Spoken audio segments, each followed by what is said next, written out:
నమస్తే. Welcome to VSB Telugu audio library. నవలా శీర్షిక దోషులెవరు? రచన డాక్టర్ సి ఆనందరామం గారు.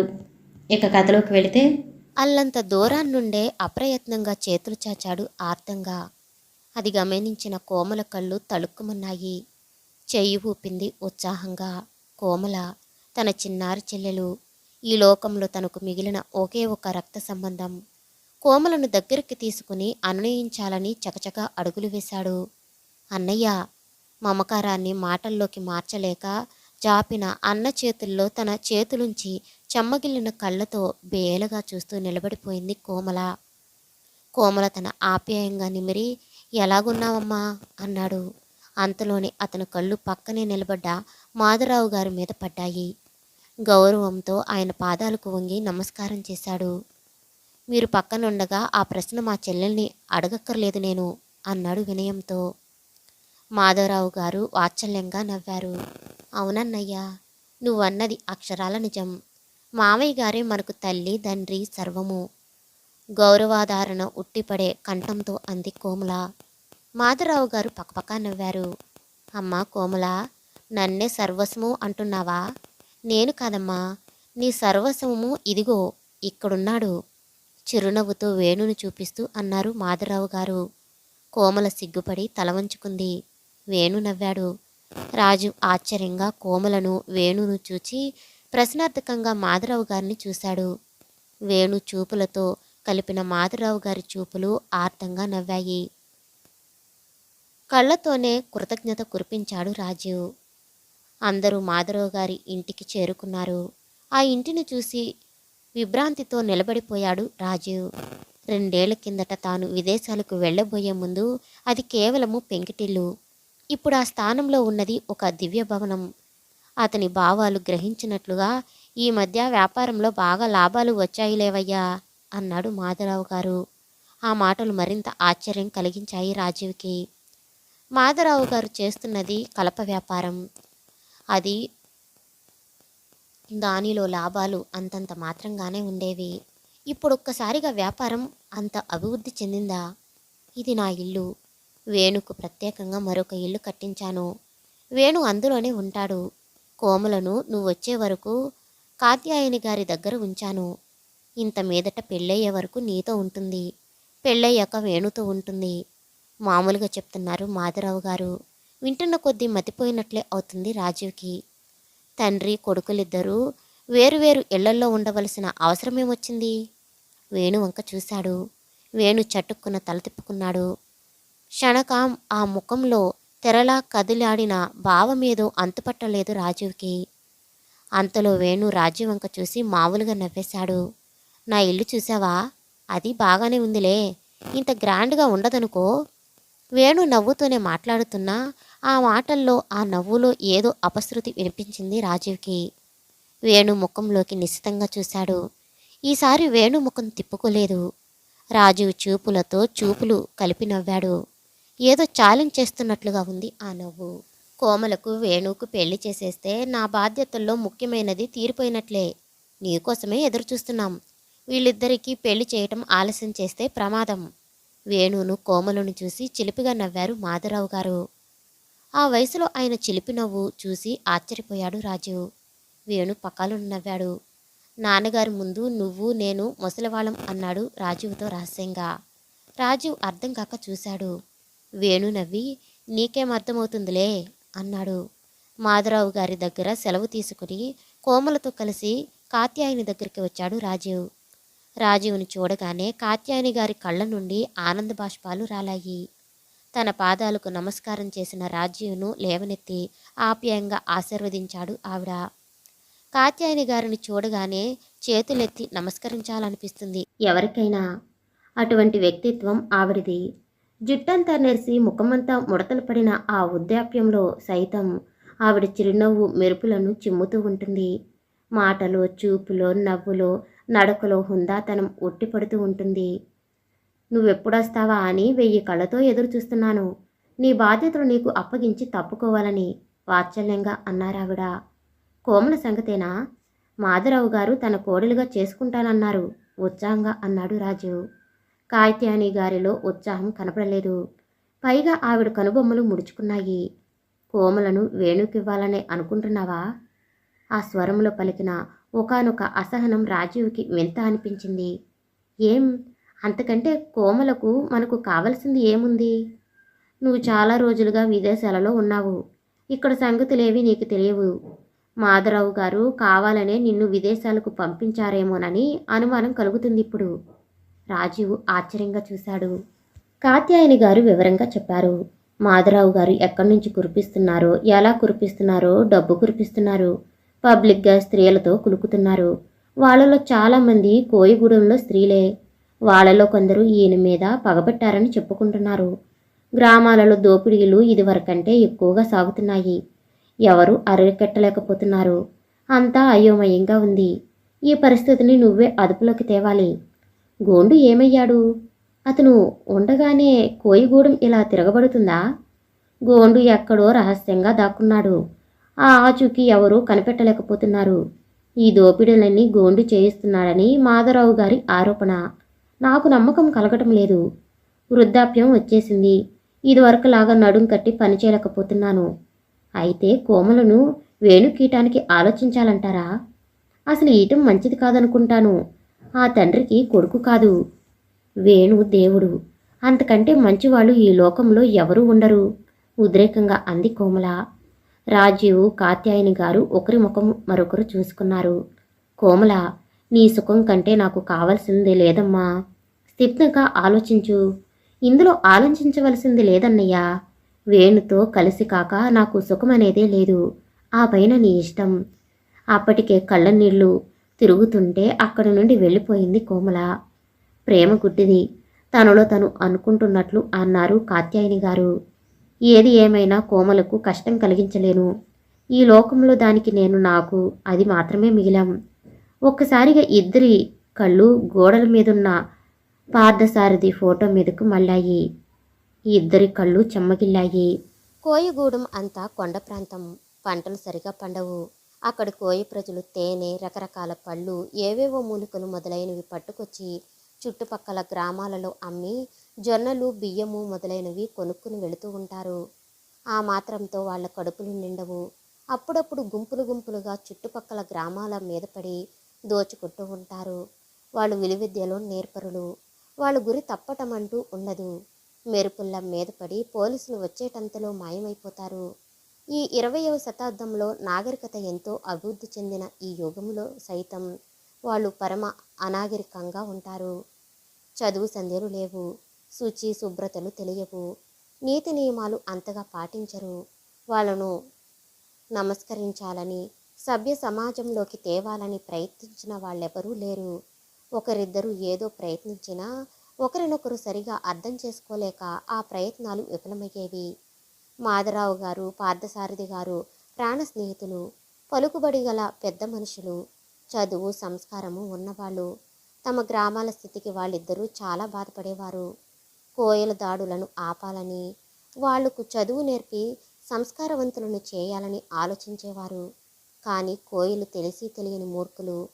గ్రామీణులను చూస్తేనే వీళ్ళు ఎక్కుపెట్టేవారు. వాళ్ళను చేరదీయటం ఎలాగో బోధపడేది కాదు. ప్రజాక్షేమం కోసం మాధవరావు గారు, పార్థసారథి గారిని స్వార్థంగా పాడుపడేవాళ్ళు. జనసమ్మంతా వాళ్లను గౌరవంతో, భక్తి శ్రద్ధలతో చూసేవారు.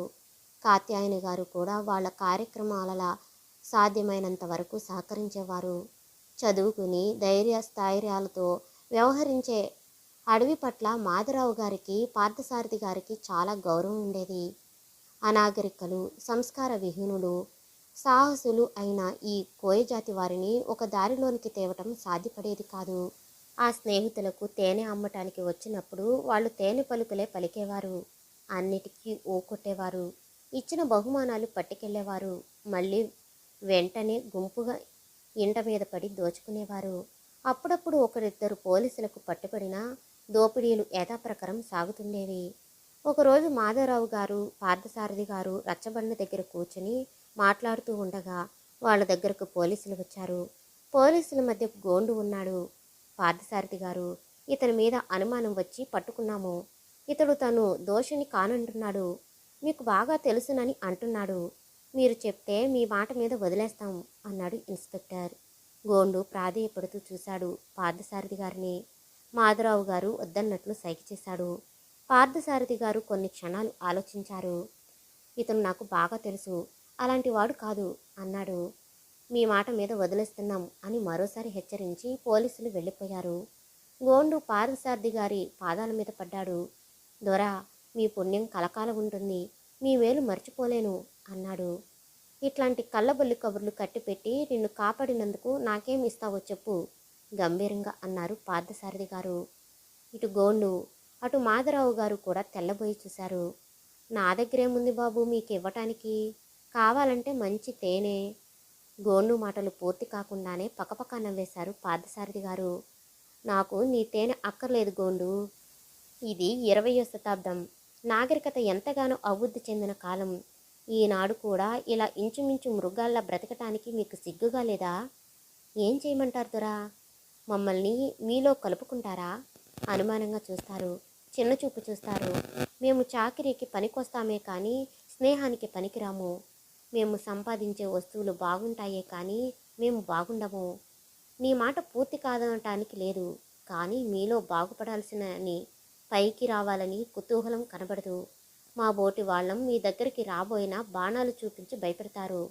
నేను నువ్వు కలిసి ప్రయత్నిస్తే మీ వాళ్ళను సంస్కరించవచ్చు. ఏమంటావు? గోండు ఆలోచనలో పడ్డాడు. దొరా, మీరంతా గూడానికి రావటానికి వీల్లేదు. 4 కంటే ఎక్కువ మంది రాకూడదు. రేపు రండి, ఈలోగా నేను మా వాళ్ళకు చెప్పి ఉంచుతాను.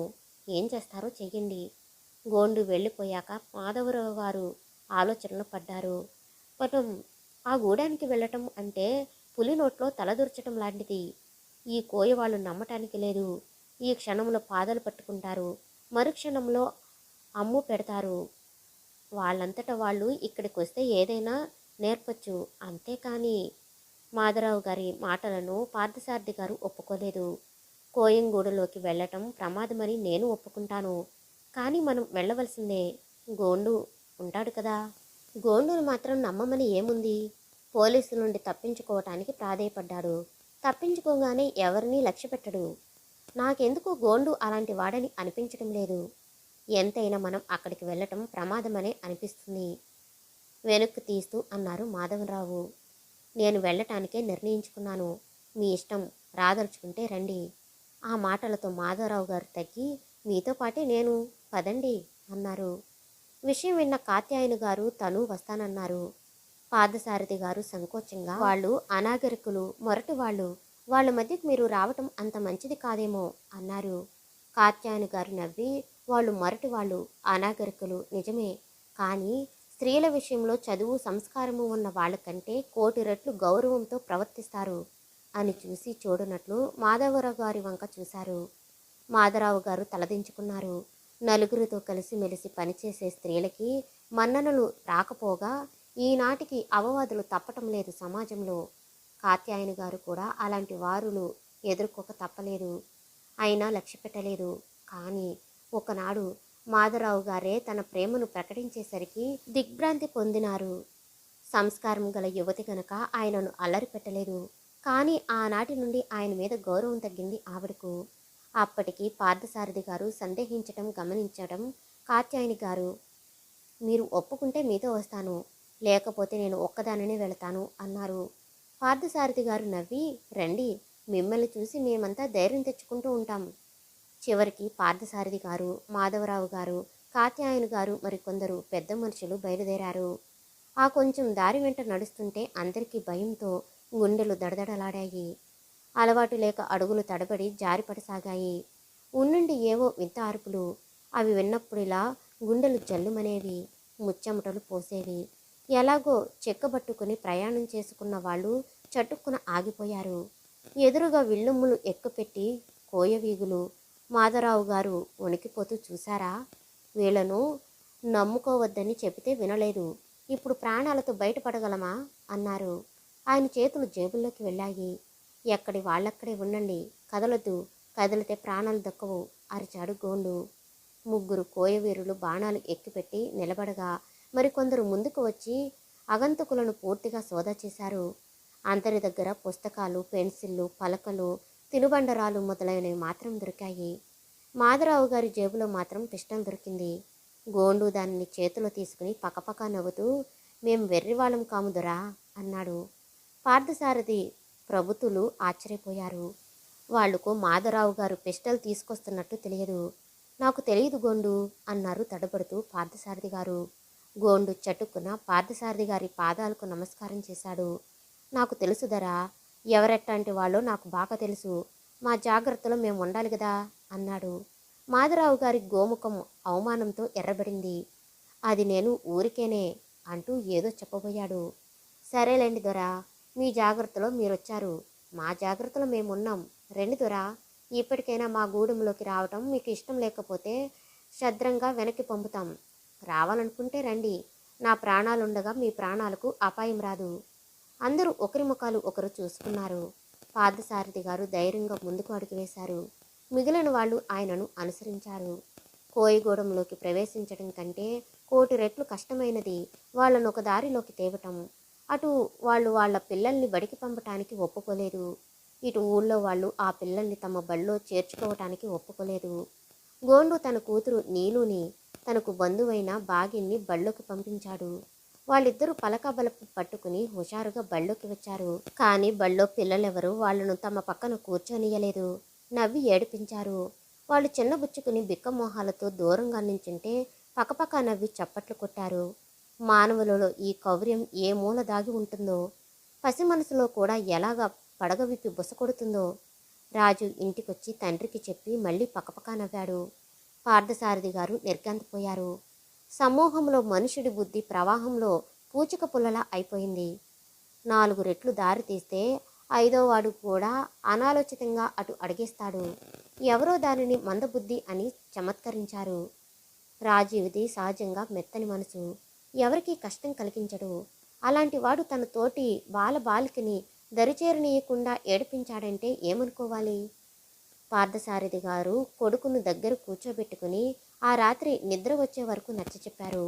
వాళ్ళను కూడా మిగిలిన స్నేహితుల్లాగే చూడాలని చెప్పారు. వీలైతే ఇంకా ఎక్కువ స్నేహం ఉండి వాళ్ళ బిడియం పోగొట్టాలని చెప్పారు. ఆ మరునాడు స్వయంగా గూడానికి వెళ్ళి నీలును బాగిని ఓదార్చి తానే వెంట పెట్టుకుని బడికి తీసుకొచ్చారు. రాజీవ్ను కళ్ళకోనే మరొకసారి హెచ్చరించారు. రాజీవ్ వెంటనే లేచి వెళ్ళి నీలును బాగిని చెయ్యి పట్టుకుని తీసుకొచ్చి తనకు చెరువు పక్క కూర్చోబెట్టుకున్నాడు. పార్థసారథి గారు సంతృప్తిగా వెళ్ళిపోయారు. క్లాస్ అంతా రాజీవ్ను వింతగా చూసింది. నీలును బాగిని ఏడిపించి ఆ కన్నీళ్లలో ఆనందాన్ని వెతుక్కోవటానికి అలవాటు పడ్డ ఆ మంతకు రాజీవ్ వాళ్ళను అలా ఆదరించడం నచ్చలేదు. రాజీవ్, వాళ్ళ మధ్య కూర్చోకు వచ్చేయి అన్నారు. ఊహు రాను, మా నాన్నగారు వాళ్ళు మనలాంటి వాళ్ళేనని చెప్పారు. ఛీ, వాళ్ళు మనలాంటి వాళ్ళు ఎలా అవుతారు? అలగా జాతి వాళ్ళు, అడుక్కు తినేవాళ్ళు కాదు, మనలాంటి వాళ్ళే. మన అనుకు, వాళ్ళని పక్కన కూర్చోబెట్టుకున్నావు, నువ్వు అలాంటి వాడివే. వెంటనే క్లాసులో అలగా జాతివాడు, అడుక్కు తినేవాడు అని అల్లరి ప్రారంభమైంది. రాజీవ్ ఎర్రగా చూసేసరికి చాలామంది ఊరుకున్నారు. కానీ వేణు మాత్రం మరింత అల్లరి పెట్టాడు. అంతలో మాస్టారు రావటంతో అందరూ నోళ్లు మూసుకున్నారు. ప్లే గ్రౌండ్లోకి రాగానే రాజు వేణు దగ్గరగా వచ్చి, ఏమన్నావు, మళ్ళీ అను అన్నాడు. వేణు పెంకిగా నవ్వి, అలగా జాతివాడు, అడుక్కు తినేవాడు అన్నాడు. వెంటనే వేణు చెంప చెల్లుమంది. మరుక్షణం వేణు రాజీవ్ మీద కలిగిపెట్టాడు. మిగిలిన పిల్లలంతా ఆనందంతో ఆ యుద్ధాన్ని చూస్తున్నారు. ఇద్దరికి దెబ్బలు బాగానే తగిలాయి. చివరకు రాజీవ్ కొట్టిన దెబ్బలకు వేణు పడిపోయాడు. ఆ పడటంలో రాతి మీద పడి తలకు దెబ్బ తగిలి రక్తం చిమ్మింది. వేణుకు స్పృహ తప్పింది. మిగిలిన పిల్లలంతా భయపడి పారిపోయారు. బాగి రాజీవ్ చెయ్యి పట్టుకుని, లే పారిపోదాం అన్నాడు. రాజీవ్ కదల్లేదు. వేణును హాస్పిటల్కు తీసుకెళ్ళాలి, సాయం చేయగలవా అన్నాడు బాగితో. తనను ఏడిపించిన వేణు మీద బాగికి కచ్చిగా ఉంది. అతను కోయబిడ్డ. కక్ష, పగబట్టుదల అతనిలో విపరీతంగా ఉంటాయి. చావని, పద పోదాం అన్నాడు. రాజీవ్ బాగి వంక ఒక్కసారి చూసి, నువ్వెళ్ళు, ఎలాగో నేనే తీసుకెళ్తాను అని తనొక్కడే వేణును ఎత్తుకోపోయాడు. కానీ సాధ్యం కాలేదు. అంతా చూస్తున్న నీలు, బాగి నువ్వు సాయం చెయ్యి, పాపం ఆ అబ్బాయి ఒక్కడు ఎత్తుకోలేకపోతున్నాడు అంది. బాగి ఒప్పుకున్నాడు. సునాయాసంగా వేణును భుజం మీద వేసుకున్నాడు. ముగ్గురు హాస్పిటల్కి వెళ్లారు. డాక్టర్ వేణు దెబ్బ చూసి కంగారు పడ్డాడు. ఆ తగిలింది మాధవరావు గారి అబ్బాయికని తెలిసాక ఆ కంగారు మరింత ఎక్కువైంది. వేణును భుజాల మీద మొయ్యటం వల్ల ఒళ్ళంత రక్తం ఓడుతున్న బాగి మీద పడ్డాయి ఆయన చూపులు. వెంటనే బాగి చెంప చెళ్ళుమనిపించారు. దొంగ రాస్కెల్, వేణుని ఇంత పెద్ద దెబ్బ కొట్టింది నువ్వేమట్రా? దొంగ వెధవలు, మీకు చదువులు సంస్కారాలు ఏమిట్రా? ఆ పార్థసారి గారికి మతిలేదు. మీరు బాగుపడటం మాట ఎలా ఉన్నా ముందు మా ప్రాణాలు పోతాయి. అవతలికి పోయి ఎదవా అంటూ మళ్ళీ చెయ్యెత్తారు. ఆ ఎత్తిన చేతిని అలాగే పట్టుకున్నాడు రాజీవ్. కొట్టింది బాగి కాదండి, నేను. నువ్వా? ఆ తర్వాత మాటలు దొరకలేదు డాక్టర్కి. దెబ్బ తగిలింది మాధవరావు గారి అబ్బాయికి. కొట్టింది పార్థసారథి గారి అబ్బాయి. డాక్టర్ మరేమీ మాట్లాడలేక పేషెంట్ను చూడటంలో నిమగ్నమైపోయాడు. నువ్వెళ్ళు బాగి, నేను తర్వాత వస్తాను అన్నాడు రాజీవు. బాగి మనసు అవమానంతో బగబగలాడింది.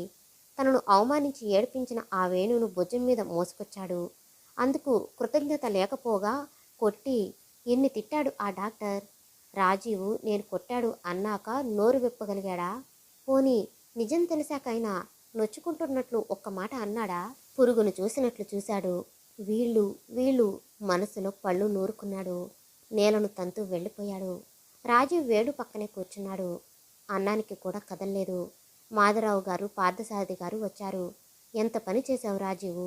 ఉద్రేకం అందరికీ వస్తుంది. అలా కొట్టుకుంటారా నీ మూలంగా? మాధవరావు గారు అడ్డుపడ్డారు. ఊరుకోండి పార్థసారథి గారు, పిల్లలు వాళ్లే కొట్టుకుంటారు, వాళ్లే కలుసుకుంటారు. రాజీవు తల ఉంచుకున్నాడు. మాధవరావు గారే చెప్పినా రాజీవు అన్నానికి లేవలేదు. వేణుని వదలలేదు. ఆ రాత్రంతా వేణు కన్ను తెరవలేదు. రాజీవు కన్ను మూయలేదు. మరునాడు వేణు కళ్ళు తెరవగానే మొదట కనిపించింది రాజీవు ముఖమే. వడిలిపోయిన రాజీవు ముఖం చూసి వేణు ఆప్యాయంగా నవ్వి చెయ్యి చాపాడు. ఆ నవ్వు చూడగానే రాజీవు ముఖంలో బడలిక ఎక్కడిదక్కడ ఎగిరిపోయింది. ఉల్లాసంగా నవ్వుతూ చాపిన వేణు చేతులు చెయ్యి వేసి నొక్కాడు. ఆ రెండు చేతులు ఆప్యాయంగా అతి గాఢంగా పెనవేసుకున్నాయి. అక్కడికి వచ్చిన మాధవరావు గారు పార్థసారథి గారు ఆ దృశ్యం చూసి నవ్వుకున్నారు. ఆ రోజు మొదలు వేణు కూడా నీలు బాగీలతో స్నేహంగా ఉండేవాడు. అయినా బాగి మనసు కుదుటపడలేదు. మిగిలిన పిల్లలు ఎంత స్నేహంగా ఉన్నా ఆ పలకరింపులో మాట తీరులో ఏదో న్యూనత కనిపించేది బాగికి. అందరూ ఆడుకుంటున్నప్పుడు బంతి దూరం పోతే తనను తెమ్మనటం, వాళ్లలో వాళ్ళు ఉన్నంత ఆత్మీయంగా తనతో ఉండకపోవటం, ఆటల్లో ఏనాడు తనకు ప్రముఖ స్థానం ఇయ్యకపోవటం, ఇదంతా బాగి మనసులో ఉన్నత వర్గాల పట్ల ఏదో కసిని రగిల్చేది. ప్రతీకారం వాంఛ అతని మనసులో బసలు కొట్టేది. ఆ రోజుల్లోనే పార్థసారథి గారి భార్య పోయారు. ఈ విషయంలో కూడా స్నేహితులిద్దరి అదృష్టము ఒకలాగే ఉందని అనుకున్నారు జనం. కాత్యాయని గారు తల్లిలేని రాజీవును కోమలను తన పెంపకంలోకి తీసుకున్నారు. పార్థసారి గారు ఎంత ప్రయత్నించినా బడిలో సైతం కోయ పిల్లలు ప్రత్యేకం ఒక జాతిగా వేరుపడి ఉండటం తప్పించలేకపోతున్నారు. ఇది నేను సాధించగలనా అని దిగాలు పడిపోయారు పార్థసారథులు. కోమల అంటూ రెండు భుజాల మీద చేతులు వేసి ఏదో హుషారుగా చెప్పబోతున్న రాజీవు ఆ వ్యక్తి ఉలికిపడి తన చేతులు తొలగించటంతో ఆశ్చర్యపోయి పూర్తిగా తన వైపు తిరగగానే తన కళ్ళను తాను నమ్మలేకపోయాడు. అది నీలు. నీలు నవ్వి సిగ్గుపడింది. ఎంత అందంగా ఉంది నీలు, ముఖ్యంగా సిగ్గుపడుతున్నప్పుడు. ఇన్నాళ్ళు నీలు అందంగా ఉంటుందని తనకు తట్టనే లేదు. కోయ వేషంలో నీలు అందరూ కోయ పిల్లలాగానే కనిపించింది. ఈ మామూలు వేషంలో తనకు సన్నిహితురాలైనట్లుగా అనిపించింది. వేషము, భాష, అలవాట్లు, సాంప్రదాయాలు వీటి ప్రభావం ఎంత ఉంటుంది జీవితం మీద. నీలు, ఈ బట్టలో నువ్వు చాలా బాగున్నావు. ఈ బట్టలే వేసుకో. ఎప్పుడూ మాట్లాడనంత చనువుగా అనేశాడు రాజు. ఊహు, నేను మా బట్టలే వేసుకుంటాను, అవే నాకు బాగుంటాయి. ముఖం ఎర్రబడగా అంది నీలు. స్వజాత్యాభిమానం ఎంతగా బొసలు కొడుతుందో ఈ పసి మనసులోనే సైతం. చేతుల్లో పూలు తీసుకుని కోమల వచ్చి, అన్నయ్య నీలు చాలా బాగుంది కదూ. నేనే బలవంతం పెట్టి నా పావడ ఓని వేశాను. నీలు ఈ పూలు కూడా పెట్టుకో అంటూ నీలు తలలో నాజుగ్గా పూలు తురిమింది. నీలు కోమలను చూసి ఆప్యాయంగా నవ్వింది. అమాయకంగా, స్వచ్ఛంగా, ఎంతో మనోహరంగా ఉందా నవ్వు. తన దగ్గర పౌరుషపడ్డట్లు కోమల దగ్గర పౌరుషపడలేదే మా అనిపించింది రాజీవ్కి. ఆ అనుమానానికి వెంటనే సమాధానం కూడా దొరికింది. మొన్న నేను నీళ్ళు బట్టలు కట్టుకున్నానన్నయ్య. అవి తమాషాగా బాగానే ఉన్నాయి. నేను అచ్చు కోయి పిల్లలాగానే ఉన్నాను. పక్కపక్క నవ్వింది కోమల. ఆ నవ్వుతో శృతి కలిపింది నీలు. అది రహస్యం. కోమల నీలుతో స్నేహితురాల్లా కలిసిపోయింది. తను అలా కలవలేదు. బాగీకి తన పట్ల ఉండే వైముఖ్యానికి కూడా అదే కారణమేమో. మొదటిసారిగా వచ్చింది ఆలోచన రాజీవ్కి. అడ్డుగా నించున్న రాజీవ్ను విసురుగా చేత్తో పక్కకు నెట్టి గాలిలా పరిగెత్తింది నీలు. తూలి పడిపోయి నిలదొక్కున్నాడు రాజు. పరిగెడుతున్న నీలును వింతగా చూశాడు.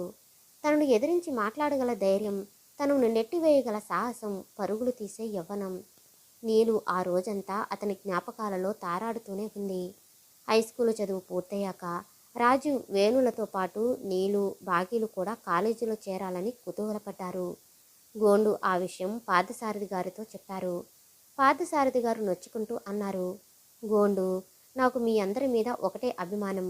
ఇక్కడ పిల్లలందరికీ కనీసం హైస్కూల్ వరకైనా చదివించాలని నా ఆశ. కాలేజీ చదువంటే మాటలా చెప్పు.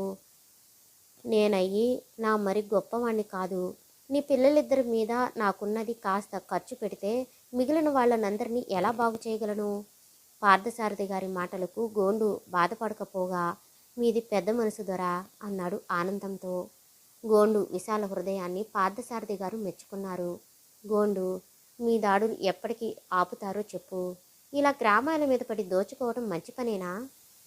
గోండు అపరాధిలా తల వంచుకుని అన్నాడు, నేనేం చేయను దొరా, మాకు తిండి చూపెట్టు, మా ఆకలి మంట చల్లార్చు అని అరిచే వాళ్ళకి నా దగ్గర సమాధానం ఏముంది? ఆకలి పొట్టలు నీతులతో నిండుతాయా? పార్థసారథి గారు వెంటనే ఏమీ చెప్పలేకపోయారు. ఆ రోజు పెద్దలంతా సమావేశమైనప్పుడు గోండు మాటలు చెప్పి ఒక రకంగా గోండు మాటలు కాదనడానికి వీల్లేదు. ఆ అభాగ్యులకు తిండి బట్ట సమకూర్చటం సంఘానికి కనీస కర్తవ్యం అన్నాడు. మాధవరావు గారు ఆ మాటలకు వెంటనే ఒప్పుకుంటూ, ఇట్లాంటివి సాధించడానికి మంచి మనసు మాత్రమే చాలదు, అధికారం కూడా ఉండాలి.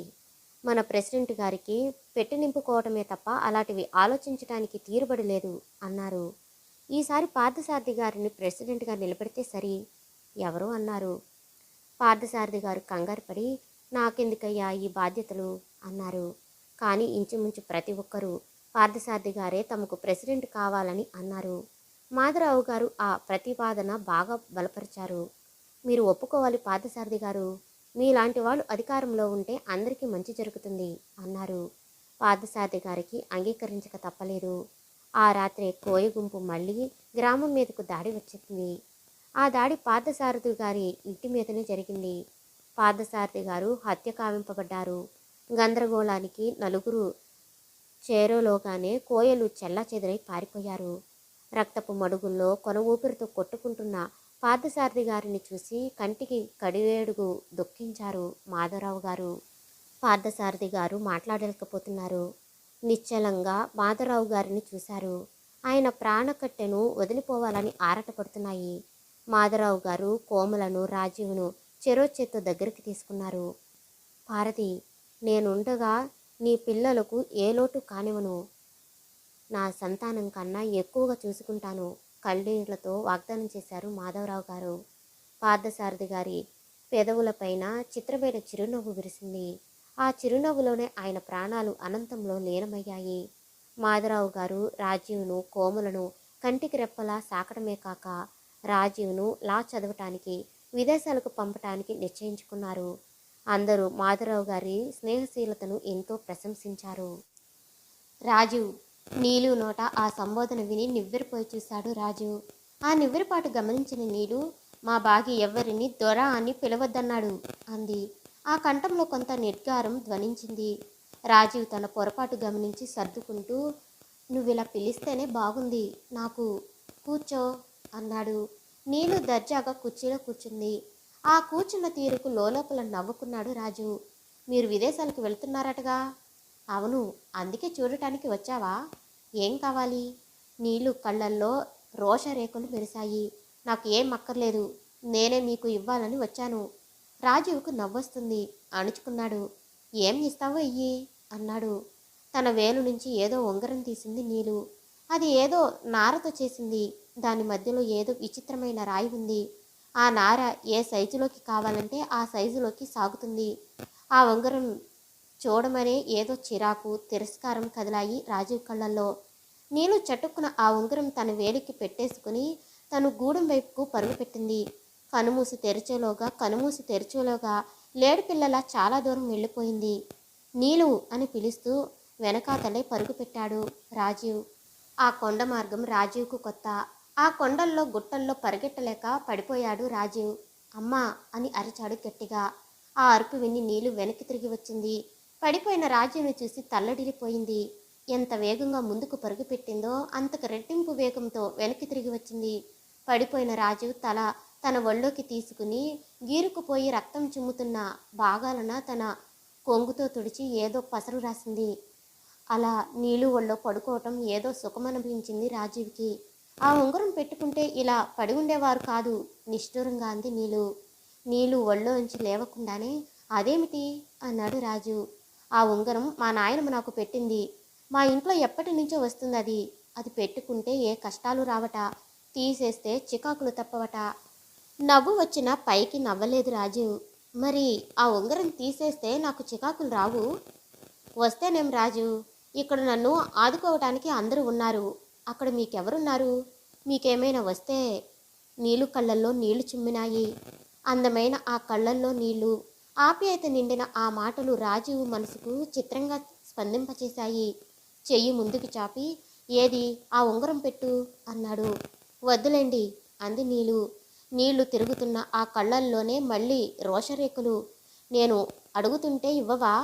పోనీలే, నాకు కష్టాలు రాకుండా చేయటం నీకు ఇష్టం లేదు. నీళ్లు కళ్ళు మెరిశాయి. రాజీవ్కి కావలసింది ఉంగరం కాదు, ఆ మెరుపు. తన చేతి ఉంగరం తీసి రాజీవ్ చేతికి పెట్టి తన ఒళ్ళోంచి రాజీవ్ తల కిందకు పెట్టేసి పరుగులెడుతూ వెళ్ళిపోయింది నీలు. ఆ ఉంగరం చూస్తూ తనలో తను నవ్వుకున్నాడు రాజీవు. తల ఎత్తేసరికి దూరంగా పోయిన నీలు వెనక్కి తిరిగి నవ్వుతుంది. ఉంగరం తొడుక్కున్న చేతిని పైకెత్తి ఊపాడు రాజీవ్. నీలు కూడా చెయ్యి ఊపి వెళ్ళిపోయింది. రాజీవ్ని విదేశాలకు సాగనంపటానికి విమానాశ్రయానికి మాధవరావు గారు వేణు వచ్చారు.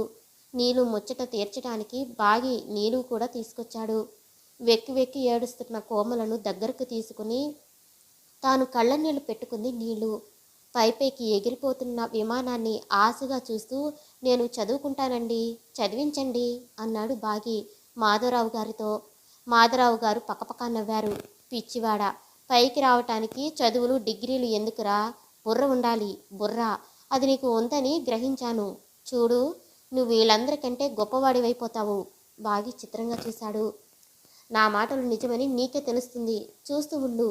వాత్సల్యంగా బాగి భుజం తట్టాడు మాధవరావు గారు. కాత్యాయని గారు చెప్తున్న మాటలు విన్న తన చెవులను తాను నమ్మలేకపోయాడు రాజు. తన తండ్రితో పాటుగా నిస్వార్థంగా సంఘసేవ చేసి తమను కన్నబిడ్డల్లాగా పెంచి పెద్ద చేసిన మాధవరావు గారు ఇలా. మీరు చెప్పేదంతా నిజమేనా? విభ్రాంతితో అడిగాడు రాజు. కాత్యాయని గారు నవ్వి, నేను నీకు చిన్నప్పటి నుంచి తెలుసు, అబద్ధాలాడే మనిషినా అన్నారు. రాజు నాలుక ఖర్చుకున్నాడు. అది కాదు, మీరు అబద్ధాలాడతారని కాదు. విషయాలు అంత విడ్డూరంగా ఉన్నాయి. కొంచెం జాగ్రత్తగా ఆలోచిస్తే అంత విడ్డూరము తోచదు. విడ్డూరం కాదు, అంతగా సంఘసేవ చేసిన మనిషి ఇలా సంఘానికి ఏకమై కూర్చున్నాడని ఏమిటి అని. సంఘసేవ చేసింది సంఘ శ్రేయస్సు కోరి కాదు, సంఘంలో పరపతి సంపాదించుకోవటానికి. అప్పటి ప్రెసిడెంట్ను నాన్నగారు ఈయన ఎంత అసహించుకునేవారు. అలాంటి నీచులను పదవిలో ఉండనీయకూడదని ఎంత పట్టుదలగా కృషి చేశారు. అప్పటి ప్రెసిడెంట్ను చూసి మీ నాన్నగారు అసహించుకున్నారు. ఈయన ఈర్షపడ్డారు. గ్రామానికి మేలు కోరి ప్రెసిడెంట్ను పడగొట్టాలని మీ నాన్నగారు అనుకున్నారు. ఆ ప్రెసిడెంట్ పదవిలో తానుండాలని ఈయన ప్రయత్నించాడు. అంతేనా? ఇప్పటికి రుజువైన ఇదింతే. అన్నిటికంటే దారుణం ఈ వయసులో ఆ స్త్రీ వ్యామోహం. పక్కపక్క నవ్వారు కాత్యాయని గారు. నువ్వింకా పసివాడివయ్యా. వ్యామోహాలు, వ్యసనాలు మనసుకు సంబంధించినవి. వాటికి వయసుతో నిమిత్తం లేదు. ఇంత డబ్బు, అదే నాకు అర్థం కావటం లేదు. వ్యాపారం వల్ల మాత్రం కాదు. నువ్వు వచ్చావుగా, అన్నీ నువ్వే చూసుకోవాలి. ప్రధానంగా మీ నాన్నగారి ఆశయం నెరవేర్చాలి. ఏ ఆశయ సిద్ధికి ఆయన ప్రాణాలు సైతం అర్పించారో ఆ ఆశయం నెరవేరకపోగా మరింత వెనక్కు వెళ్ళింది. ఆడదాన్ని, వయసు మళ్ళిన దాన్ని ఒంటరిగా ఎంతకని తాపత్రయపడగలను? వేణు ఏమో ఎటు చెప్పలేకుండా ఉన్నా. కోమలను వేణుకి ఇయటం మంచిదోనా? ఏమాత్రం మంచిది కాదు. వేణు సెంగతలా ఉన్నా మాధవరావు గారితో వియ్యం నీకు మంచిది కాదు. లేనిపోని బంధనాల్లో ఇరుక్కుంటావు. ఆ రోజు కోమలను ఏకాంతంగా కలుసుకున్నాడు రాజు. అమ్మా కోమల, నాకు ఈ లోకంలో నా అనే బంధం నీ ఒక్కదానితోనే. నీ సుఖ సంతోషాల కంటే నాకు కావాల్సింది లేదు. మాధవరావు గారి గురించి కాత్యాయని గారు అనేక సంగతులు చెప్పారు. ఆవిడ అబద్ధాలాడరు. నీకు ఆ విషయాలన్నీ తెలిసే ఉండాలి. వేణు చాలా మంచివాడు. తన అన్న చెప్పబోయేది తనకు తెలిసినట్లు ఇదే తన సమాధానం అట్లట్టు చెప్పింది కోమల. కానీ కాత్యాయని గారు చెప్పటం. రాజు మాటలు పూర్తి కాకుండానే అతని చేతులు పట్టుకుని బేలగా అన్నయ్య అంది కోమల. మానసికంగా మా ఇద్దరికి ఏనాడు పెళ్లి జరిగిపోయింది. నీ ఆశీర్వాదం కోసమే ఈనాటి వరకు ఆగాను. నీకు దూరమయ్యే దురదృష్టం నాకు కలిగించుకో అన్నయ్య ఏడ్చింది కోమల. తెల్లబోయాడు రాజు. నీకు దూరమయ్యే దురదృష్టం అంటే తను ఒప్పుకోకపోతే తనకు దూరం అవుతుందేమో కానీ వేణును మాత్రం మర్చిపోదు. అంత గాఢంగా ప్రేమిస్తుందా వేణును? ఇప్పుడిక తను ఏమని మాత్రం ఏం ప్రయోజనం? వేణును లాంఛనంగా అడిగాడు. కోమలను చేసుకోవటం నీకు ఇష్టమేనా అని. వేణు నవ్వి, ప్రాణ స్నేహితుడు పక్కన లేకుండా పెళ్ళేమిటని ఇన్నాళ్ళు ఆగాను, లేకపోతే ఏనాడో అన్నాడు. ప్రాణ స్నేహితుడు అని తిరిగి తానంటూ వేణు ముఖంలోకి తీక్షణంగా చూశాడు రాజీవు. నిర్లక్ష్యంగా నవ్వాడు వేణు. తన ఒక్కగానొక్క చెల్లులు వేణును చేసుకోవటం మంచిదో కాదో అర్థం చేసుకోలేకపోతున్నాడు రాజీవు. అయినా కోమల ఇష్టానికి ఎదురు చెప్పలేకపోతున్నాడు. కోమలకు వేణుకు పెళ్లి నిశ్చయమైంది. ఆ పెళ్లికి కోమలను ఆహ్వానించటానికి కోయగూడానికి వెళ్ళాడు రాజీవు. అతడిని చూస్తూనే కోయలంతా బెదిరిపారిపోయారు. గోండు కానీ బాగి కానీ కనబడలేదు. గ్రామాలపైన దాడులు సాగిస్తున్న వాళ్ళు గోండు బాగీలేనని కాత్యాయని గారు చెప్పారు. కోమలను గోండు గురించి అడిగాడు. వాళ్ళు ఒకరి ముఖాలు మరొకరు చూసుకుని తెలీదు అన్నారు. ఎటు పాలుపోక అక్కడి నుంచి వచ్చేశారు. రాజీవు కోమలను వేణుకి పెళ్లి ఘనంగా జరిగింది. వాళ్ళిద్దరూ కలకాలం అన్యోన్యంగా సిరి సంపదలతో పిల్లాపాపలతో కళకళలాడుతూ ఉండాలని మనసారా కోరుకుంటూ వధు వరులపై అక్షంతలు చల్లారు రాజీవు. కోమల వేణుల పెళ్లి వేడుకలన్నీ ముగిశాక మాధవరావు గారు రాజీవును తన దగ్గరకు పిలిపించారు. పిలుపు అందుకోగానే వెళ్ళాడు రాజీవు. మాధవరావు గారి గురించి ఎన్ని కథలు విన్నా, తండ్రి లేని తనని చిన్నప్పటి నుంచి పెంచి విదేశాలకు కూడా పంపించి చదువు చెప్పించి తాను లేని సమయంలో తన చెల్లెలి ఏ లోటు రాకుండా చూసి కోడలుగా చేసుకున్నారన్న కృతజ్ఞతాభావం, తన తండ్రి స్నేహితుడిగా తానెరిగిన సంఘ సేవకుడిగా ఆయన పట్ల కలుగుతున్న గౌరవభావం దూరం కావటం లేదు రాజీవ్ మనసులోంచి. వెళ్ళి వినయంగా నమస్కరించి కూర్చున్నాడు. విదేశీ మద్యం నింపిన పాత్రతో ఒక అందమైన యువతి అక్కడికి వచ్చింది. తీసుకుంటావా? రాజీవ్ను చూసి నవ్వుతూ అడిగాడు. తన కళ్ళను తాను నమ్మలేకపోయాడు రాజీవు. తను విన్న కథలన్నీ నిజమేనా? వద్దు, ఆశ్చర్యంగా ఉందే. విదేశాలలో ఉన్నా ఇంకా ఈ అలవాటు కాలేదా? నేనెన్నడూ ఏ అలవాటుకు బానిసను కాను. పార్థసారథి గారి అబ్బాయిని అనిపించుకున్నావు. నీలో ఈ దార్ఢ్యం ఉందని నాకు తెలుసు. అందుకే నువ్వంటే అంత ఆదరణ నాకు. రాజీవు మాట్లాడలేదు. మాధవరావు గారు ఆ యువతిని వెళ్ళిపోమనలేదు. ఆ అమ్మాయి శిలల అలానే నుంచునే ఉంది. తన బలహీనతలు రాజీవ్ ముందు బయటపడుతున్నాయని సిగ్గుపడలేదు. మాధవరావు గారు అతి మామూలుగా తాగుతూనే మాట్లాడసాగారు. గోండు సంగతి వినే ఉంటావు అన్నారు సంభాషణ ప్రారంభిస్తూ. వెంటనే అందుకున్నాడు రాజీవు. అన్ని సంగతులు విన్నాను. మాధవరావు గారి ముఖం క్షణకాలం ఎర్రబడింది. అంతలో మామూలుగా నవ్వారు. అయితే మంచిదే, నేను శ్రమపడిన అవసరం లేదు. మీకు ఆ శ్రమ తప్పదు. నిన్న సంగతులన్నీ ఒకదానిని మించి మరొకటి విభ్రాంతి కలిగిస్తున్నాయి. మీరు వివరిస్తేనే తప్ప ఏది అర్థమయ్యేలా లేదు. ఇంత చదువుకుని అంత మాత్రానికే విభ్రాంతి పెడితే ఎలా? విను. ముఖ్యంగా నన్ను బాధిస్తున్నది గోండు విషయం. మిమ్మల్ని బాధిస్తున్నదా? అవును. గోండు నన్ను హత్య చేయటానికి 2-3 సార్లు ప్రయత్నించాడు. అప్పటి నుండి అహర్నిశము 2 మనుషులను కాపలా పెట్టుకోవలసి వస్తుంది. రాజుగారికి అంగరక్షకుల్లా. నవ్వుతూ గుమ్మం దగ్గరున్న 2 బలాఢ్యులకేసి కనుసైగ చేశారు మాధవరావు గారు. వాళ్ళను అంతకు ముందే గమనించి ద్వారపాలకుల్లాగా వాళ్ళు అక్కడ ఉండటానికి కారణమేమిటా అనుకుంటున్న రాజీవుకు విషయం అర్థమయ్యి మరింత మతిపోయినట్లు అనిపించింది. గోండు మిమ్మల్ని హత్య చేయటానికి ప్రయత్నిస్తున్నాడా? ఎందుకు? మీరన్నా నాన్నగారన్నా అతనికి చాలా గౌరవం. సగమే రైటు. మీ నాన్నగారి మీద మాత్రమే అతనికి గౌరవం. ఆయన అమాయకులకు గనుక ఇతని మోసాలు కనిపెట్టలేక వాటికే బలి అయిపోయారు గనుక. కానీ నేనంటే అతనికి మొదటి నుంచి మంటగానే ఉంది. గోండు కారణంగానే తన తండ్రి చచ్చిపోయినట్లు మాధవరావు గారు మాట్లాడేసరికి మనసు వికలం బాగా ఆలోచిస్తూ కూర్చున్నాడు రాజు. అది గ్రహించారు మాధవరావు గారు. గోండు ఆశపోతూ తన ముఠాతో దాడులు జరపడం మానలేదు. నీకు గుర్తుందో లేదో, ఒకసారి అతను పోలీసులకు చిక్కితే మీ నాన్నగారు విడిపించారు. పాముకు పాలు పోసినట్లయింది. అతని మూలంగా గ్రామ ప్రజలు బాధపడటం నేను సహించలేకపోయాను. పోలీసులకు పట్టి ఇయ్యాలని ప్రయత్నించాను. అక్కడితో నా మీద కక్ష కట్టి నన్ను హత్య చేయటానికి ప్రయత్నించాడు. సమయానికి వాళ్ళు రాబట్టి నా ప్రాణాలు దక్కాయి. పట్టుకోవాలని ప్రయత్నించాను, కానీ మెరుపులా తప్పించుకున్నాడు. రాజు అప్పటికి మాట్లాడలేదు. అతడు ఏదో రహస్య స్థావరంలో దాక్కున్నాడు. అది ఎక్కడో ఎవరికీ తెలీదు. ఇది నువ్వే సాధించాలి. నేనా? కోయలకు, ముఖ్యంగా గోండుకు మీ నాన్నగారి మీద అపారమైన భక్తి గౌరవాలున్నాయి. ఆ కారణంగా మీకు కనబడవచ్చు. నన్ను అంతగా నమ్మిన వ్యక్తికి నేనెలా నమ్మకద్రోహం చేయగలను? ప్రజల క్షేమం కోసం, వాళ్ళను ఆ దాడుల నుండి తప్పించడం కోసం. రాజు కదిలిపోయాడు. ప్రజలను కోయదాడుల నుండి తప్పించడం కోసం ఏమైనా చేయగలనుకున్నాడు మనసులో. రాజు మనసులో మెదిన ఈ ఊహ మాధవరావు గారు పసికట్టారు. వారసత్వం వచ్చిన గుణం లేక బలహీనత. అందుచేత నువ్వు గోండును వశపరుచుకోవాలి. ఎందుకు? గోండు దోషి అని రుజువేది. ఇప్పుడు జరుగుతున్న దాడులు జరిపిస్తున్నది గోండేనని రుజువైతే తప్పకుండా అతన్ని పట్టుకుని నేనే మీకు అప్పగిస్తాను. నా మాటలో నమ్మకం లేదా? ఉంది. గోండులోనూ నమ్మకం ఉంది. మీలాగే ఆయన మా నాన్నగారికి స్నేహితుడు. మీలాగే ఆయనకు నేనంటే చాలా ఆదరణ. పరిశీలించి తెలుసుకోకుండా ఒక నిర్ణయానికి నేనెలా రాగలను?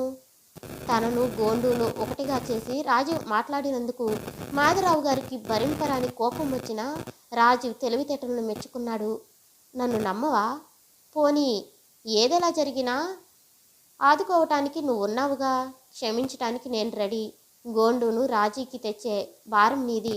ప్రస్తుతం జరుగుతున్న రక్తపాతాన్ని ఆపాలంటే ఇదొక్కటే మార్గం. చివరి మాటలతో లేచి నుంచున్నాడు రాజీవు. ప్రయత్నిస్తాను. మాధవరావు గారు చిరునవ్వు నవ్వి ఆప్యాయంగా రాజీవ్ భుజం తట్టారు. Wish you best of luck. కోయగూడెంలో పెద్ద మార్పు లేకపోయినా మనుషులలో మాత్రం చాలా మార్పు కనిపించసాగింది. ఆడవాళ్లలోనూ మగవాళ్లలోనూ కూడా కొందరు గ్రామస్తుల్లాగే దుస్తులు ధరించారు. పెయింట్ మీద షర్టు తొడుక్కుని చుట్ట కాలుస్తూ ఒక విధమైన యాసతో మాట్లాడే వాళ్ళను చూస్తే నవ్వు రాసాగింది రాజీవ్కి. రాజీవ్ జీప్ చూడగానే చాలామంది చిన్నవాళ్ళు పెద్దవాళ్ళు దానిని చుట్టుముట్టారు. రాజీవ్ను చూసి పార్థసారథి గారి అబ్బాయి అని ఆదరం ప్రకటించారు. చీరలలోనూ పరికిణి ఓలయంలోనూ కోయ దుస్తులలోనూ రకరకాలుగా కలగా పులగంగా ఉన్న ఆడవాళ్లు దూరం దూరంగా నించుని రాజీవ్ని వింతగా చూడసాగారు. గోండును కలుసుకోవటానికి వచ్చాను నేను. అతడు ఎక్కడున్నాడు? అన్నాడు రాజీవ్. అక్కడి గుంపు మధ్య ఒక బాంబు పడిన అంత సంచలనం కలిగి ఉండేది కాదేమో. ఇంచుమించు అందరూ పరుగులు పైగా వెనక్కు వేశారు. కొంతమంది ముఖాలు పాలిపోయాయి. మరికొంతమంది కళ్ళు నవ్వుతున్నాయి. మరికొందరు కుతూహలంగా చూస్తున్నారు. చెప్పండి, నేను గోండును కలుసుకోవాలనుకుంటున్నాను అన్నాడు మళ్ళీ.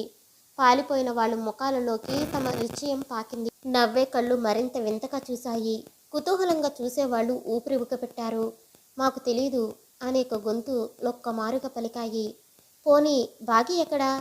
ఇక్కడే ఉన్నాను. అప్పుడే సేమ నుండి దిగి వచ్చిన దొరలా ముందుకొచ్చాడు బాగి. రాజీవ్ తనను తను నమ్మలేకపోయాడు. బాగిలో ఏ కోసాన కోయ లక్షణాలు లేవు.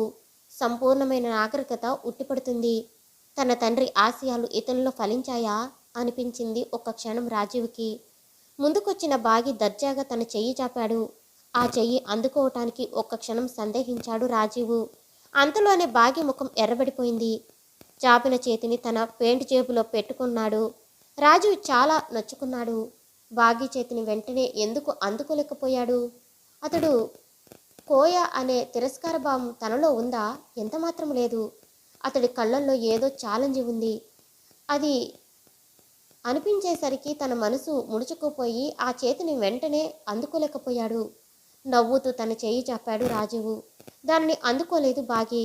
నిర్లక్ష్యంగా నవ్వుతూ, ఏం పని మీద వచ్చారు అన్నాడు. తన చేతిని బాగి భుజం మీద వేశాడు. మిమ్మల్ని అందరినీ చూడటానికే అన్నాడు. తన భుజం మీద రాజీవ్ చేతిని బాగి తొలగించలేదు. దానివైపు ఒకసారి చూసి ఊరుకున్నాడు. ఏం చేస్తున్నావు ఆప్యాయంగా అడిగాడు రాజీవు. నేను మిమ్మల్ని మీరు అని మన్నిస్తున్నాను, మీరు నన్ను నువ్వు అని పిలుస్తున్నారు, విదులుస్తున్నట్లే అన్నాడు బాగి. గతుక్కుమన్నాడు రాజీవు. I'm sorry. ఏం చేస్తున్నారు మర్యాదగా అడిగాడు. ఏం చేయటం లేదు, అతి మామూలుగా అన్నాడు బాగి. బాగి కట్టుకున్న ఖరీదైన బట్టల వంక, చేతుకున్న బంగారపు గొలుసు గడియారం వంక, అతని జేబులోని ఖరీదైన పెన్ వంక ఒక్కసారి పరిశీలనగా చూశాడు రాజీవు. బాగి గోండుకు కుడిభుజం. బాగిని చూస్తుంటే భోగాలలో మునిగి తేలుతున్న వాడిలా ఉన్నాడు. గోండు గురించి మాధవరావు గారు చెప్పింది నిజమేనా? బాగి మాటల్లో, నవ్వులో, చూపులో, కదలికలో ఒక విధమైన నిర్లక్ష్యం, అంతులేని అహం అడుగడుగున ఉట్టిపడుతున్నాయి. మనిద్దరం అలా కొంత దూరం నా జీపులో వెళదాం, వస్తారా అన్నాడు రాజీవు. మళ్ళీ నన్ను ఇక్కడ దిగబెడతారా? లేకపోతే నేను నా జీపులోనే వస్తాను. మీకు జీపు ఉందా ఆశ్చర్యంగా అడిగాడు రాజీవు. ఆ ఆశ్చర్యానికి కసిగా నవ్వుకుని, ఉంది, మీ దయ వల్ల అన్నాడు పొగరుగా బాగి. బాగితో తను ఎంత స్నేహంగా ఉండాలనుకున్నా ఎక్కడికక్కడ ఏదో అపశృతి పలుకుతున్నందుకు నొచ్చుకున్నాడు రాజీవు. నా జీపులోనే రండి, నేను మళ్ళీ మిమ్మల్ని దింపుతాను అన్నాడు. ఇద్దరు కొంత దూరం వెళ్ళాక రాజీవు, గోండు ఎక్కడున్నాడో మీకు కూడా తెలియదా అన్నాడు. బాగి గట్టిగా నవ్వాడు. అందుక నన్ను ఇంత అభిమానంగా జీపులో ఎక్కించుకుని తీసుకొచ్చారు. బాగి పెడసరుపు ధోరణి అర్థమవుతున్నా లక్ష్య పెట్టక సౌమ్యంగానే, చెప్పలేరా అన్నారు. నాకేం తెలుసు, మీకు తెలియకుండా ఉండదు, తెలిస్తే మాత్రం చెబుతాననే అనుకుంటున్నారా? ఎందుకు చెప్పరు? గోండు నాకు తండ్రితో సమానం, అతని ప్రాణాలకు అపాయం రానిస్తానా? నేను గోండుకు ఏ ఆపద రానియను. అతడిని కలుసుకుని వివరంగా అన్ని సంగతులు మాట్లాడాలి. మీరు ఇక్కడికి ఎందుకు వచ్చారో, ఏం చేయదలుచుకున్నారో అంతా నాకు తెలుసు.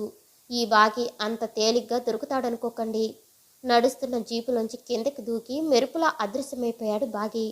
అతడి సూటు బూటు అవేమీ అడ్డుపడలేదు. అసలైన కోయదొరలా పాముల మెలుకలు తిరుగుతూ సాగిపోయాడు. తన ఎదురుగా కోయ యువకులు గుంపులు గుంపులుగా కనిపిస్తున్నా నీలు గురించి అడగటానికి సాహసించలేకపోయాడు రాజు. ఆ ప్రస్తావ తెచ్చినప్పుడల్లా అందరూ తనను దెయ్యాన్ని చూసినట్లు చూసి బెదిరి పారిపోతున్నారు. అందుకే ఆ యువతులలో నీలుని వెతుక్కోవటానికి ప్రయత్నిస్తూ దూరాన్ని నించున్నాడు. విచిత్రంగా ఈసారి వాళ్లే అతని దగ్గరికి వచ్చారు. స్త్రీ ప్రకృతే అంతా, వెంట పెడితే పారిపోతారు, పారిపోతే వెంట పెడతారు. ఏమిటండి అంత మరీ మంచి మర్యాద లేకుండా మమ్మల్ని తినేసేలా చూస్తారు? మళ్ళీ చదువుకున్నారు. ఒక యువతి వెక్కిరింపుగా మాట్లాడింది.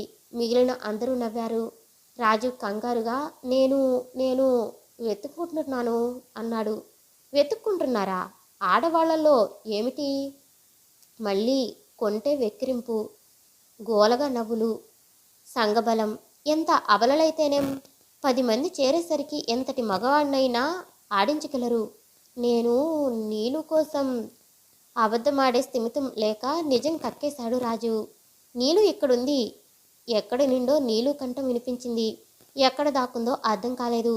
ఒకవైపు నడవబోయాడు. వద్దు వద్దు, అటువైపు చిరుతపులులు మీద పడి పీక్కు తింటాయి. ఎక్కడి నుంచో నీలు కంఠం నవ్వులు. మరోవైపు నడవబోయాడు. ఇంకా నయం, అటు కొండ చిలువలు అమాంతం మింగి జీర్ణం చేసుకుంటాయి. మరోవైపు మళ్ళాడు రాజువు. ఆగండి ఆగండి, అటంతా ఊబి, అందులో ఇరుక్కుంటే బ్రతికిన చచ్చినట్లే. నీలు కంఠం కమ్మగా వినిపించింది. మధురంగా నవ్వులు తోడయ్యాయి. నిలబడిపోయాడు రాజు. గతం గుర్తుకొచ్చింది.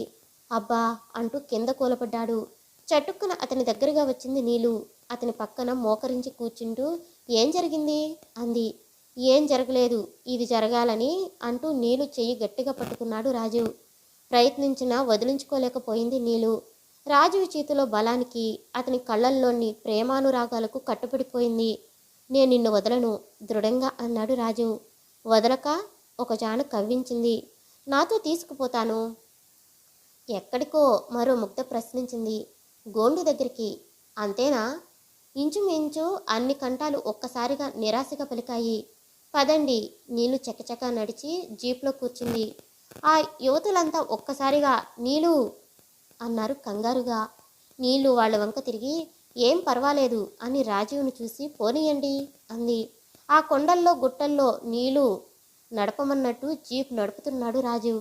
ఇవన్నీ వెలకదారులు మీకు గుర్తుంటాయా అని అడిగింది నీలు. గుర్తుంటాయి అయోమయకంగా ఆ దారులను చూస్తూ అన్నాడు రాజీవ్. ఇంత నెమ్మదిగానా, త్వరగా పోనీయండి రాజు వేగం హెచ్చరించాడు. ఇంకా వేగం మరింత హెచ్చింది.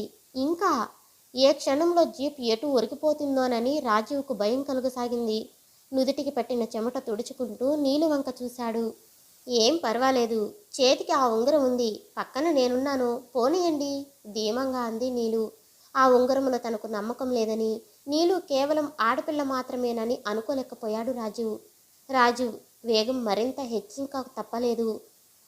గుంటలోకి దొర్లిపోయింది జీప్. పకపకా నవ్వుతూ ఒక రాతి మీద కళ్ళాడిస్తూ కూర్చుంది నీలు. రాజు నానా యాతన పడి జీపును గుంటలో నుంచి బయటికి తీసి రా అన్నాడు. దర్జాగా వచ్చి కూర్చుంది. నీలు చెప్పినట్లు నడిపిస్తూ ముళ్లల్లోకి డొంకల్లోకి తీసుకుపోతూ గబాలున అటు కాదు ఇటు అనగానే కంగారుగా మలుపులు తిప్పుతూ జీప్ను పోనిస్తున్నాడు రాజు. ఇంకా ఆపండి అంది నీలు. అమ్మయ్యా అంటూ ఆపి కిందకి దిగి పరిసరాలను కుతూహలంగా చూసి నివ్వెరపోయాడు. ఇది మనం బయలుదేరిన చోటులాగానే ఉందే. లా ఉండటమేటి, మరి మట్టి బుర్ర, అదే భూమి గుండ్రంగా ఉండును. మీరు కాస్త తీయగా మాట్లాడగానే పొంగిపోయి మా గుట్టుమట్లన్నీ చెప్పే వెర్రిదాన్ని అనుకున్నారా? Bye bye. బొమ్మల రాజు నిలబడి చూస్తూ ఉండగానే మాయమైపోయింది నీలు. కోయ యువతులకు చదువు చెప్తున్న నీలును ముగ్ధుడై చూస్తూ నిల్చున్నాడు రాజు. ఆ సమయంలో నీలు ముఖంలో చిలిపితనం కాక ఏదో ప్రశాంతత ఉట్టిపడుతుంది. విషయాన్ని వివరించటంలో, తాను చెబుతున్నది అందరికీ అర్థమవ్వాలని ఒక్కొక్కరిని ప్రశ్నించటంలో ఒక విధమైన పెద్ద మనిషి తరహా ఉందాతనం తొణికిసలాడుతున్నాయి. చదువు చెప్పటం పూర్తయ్యాక నీలు తనే రాజీవ్ దగ్గరికి వచ్చింది. సారీ, నా కోసం చాలాసేపటి నుండి ఎదురు చూస్తున్నట్లున్నారు అంది. నన్ను చూసావా ఆశ్చర్యంగా అడిగాడు రాజీవు. నీలు చదువు చెబుతున్న ధోరణి బట్టి తనను చూడలేదని అనుకున్నాడు. చూశాను. ఆ తర్వాత మనసు చెదిరిపోకుండా కూడ తీసుకుని వాళ్లకు మామూలుగా చదువు చెప్పటానికి భగీరథ ప్రయత్నం చేయవలసి వచ్చింది. ఆ మాటలు రాజీవ్ మనస్సును గిలిగింతలు పెట్టాయి. మెరుస్తున్న కళ్ళతో నీలు వంక చూశాడు. నీలు తను అన్నదేమిటో తెలిసి వచ్చి నాలుక ఖర్చుకుని సిగ్గుపడుతూ తల తిప్పుకుంది. నీలు సిగ్గుపడుతుండగా మొదటిసారి చూశాడు రాజీవు. అతని గుండె జల్లుమంది. ఎంత అందమైనది నీలు! ఏవో వింత అందాలు చిమ్మే ఆ బట్టబయలు ప్రకృతిలో వెన్నెల జల్లుల మధ్య నీలుతో కలిసి ఇసుకలో కూర్చోవటం తన బ్రతుకులో అత్యంత మధురమైన అనుభూతి అనిపించింది రాజుకి. నువ్వు చాలా అందంగా ఉంటావు నీలు అనేశాడు. అంటుండగా అతని గొంతు వణికింది. అందమైన నీలు కళ్ళు మరింత అందంగా మెరిశాయి. చాలు, మీ ఒక్కరి కళ్ళకు అందంగా ఉంటే నా అందం సార్థకమైనట్లే. మిగిలిన లోకమంతా కురూపి అనుకున్నా నాకు బాధలేదు గతుక్కుమన్నాడు రాజీవు. ఏమన్నది నీలు? ఆ మాటల అర్థమేమిటి? అతని మైకమంతా దిగజారి ఒక్క క్షణం ముఖం వెలతెలబోయింది. అది గమనించిన నీలు పెదవిని పంటి కింద బిగించి వదిలే నవ్వేస్తూ కంగారు దేనికి? నా మనసులో అనుబంధం వ్యక్తం చేసింది. మిమ్మల్ని బంధాలలో బిగించటానికి కాదు. ఆ విషయంలో మీరు నిశ్చింతగా ఉండొచ్చు అంది. ఏం చేస్తున్నావు? సంభాషణ మారుస్తూ అడిగాడు. మిగిలిన అందరిలాగే కులవృత్తి. అదేం మీ నాన్న సంపాదిస్తున్నది సరిపోదా? నీలు కనుబొమ్మలు ముడిచి అంటే అంది. అప్రయత్నంగా ఆమె చేతులు పైట కొంగు నడుం చుట్టు తిప్పాయి.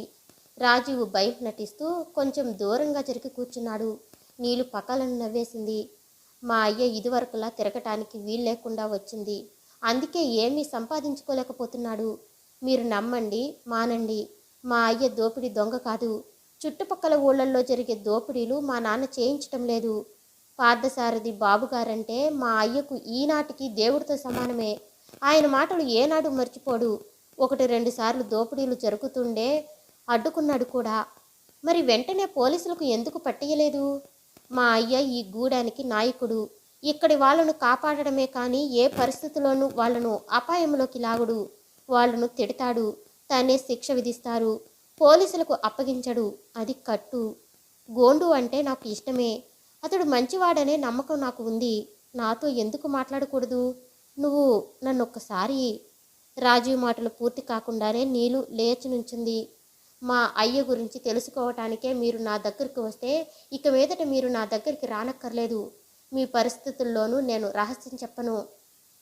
నీలు చకచక ముందుకు సాగిపోయింది. రాజు ఆలోచిస్తూ అడుగులు వేయసాగాడు. వెనక నుండి ఎవరిదో చెయ్యి మీద పడింది. ఉలికిపడి చిన్న కేక పెట్టాడు.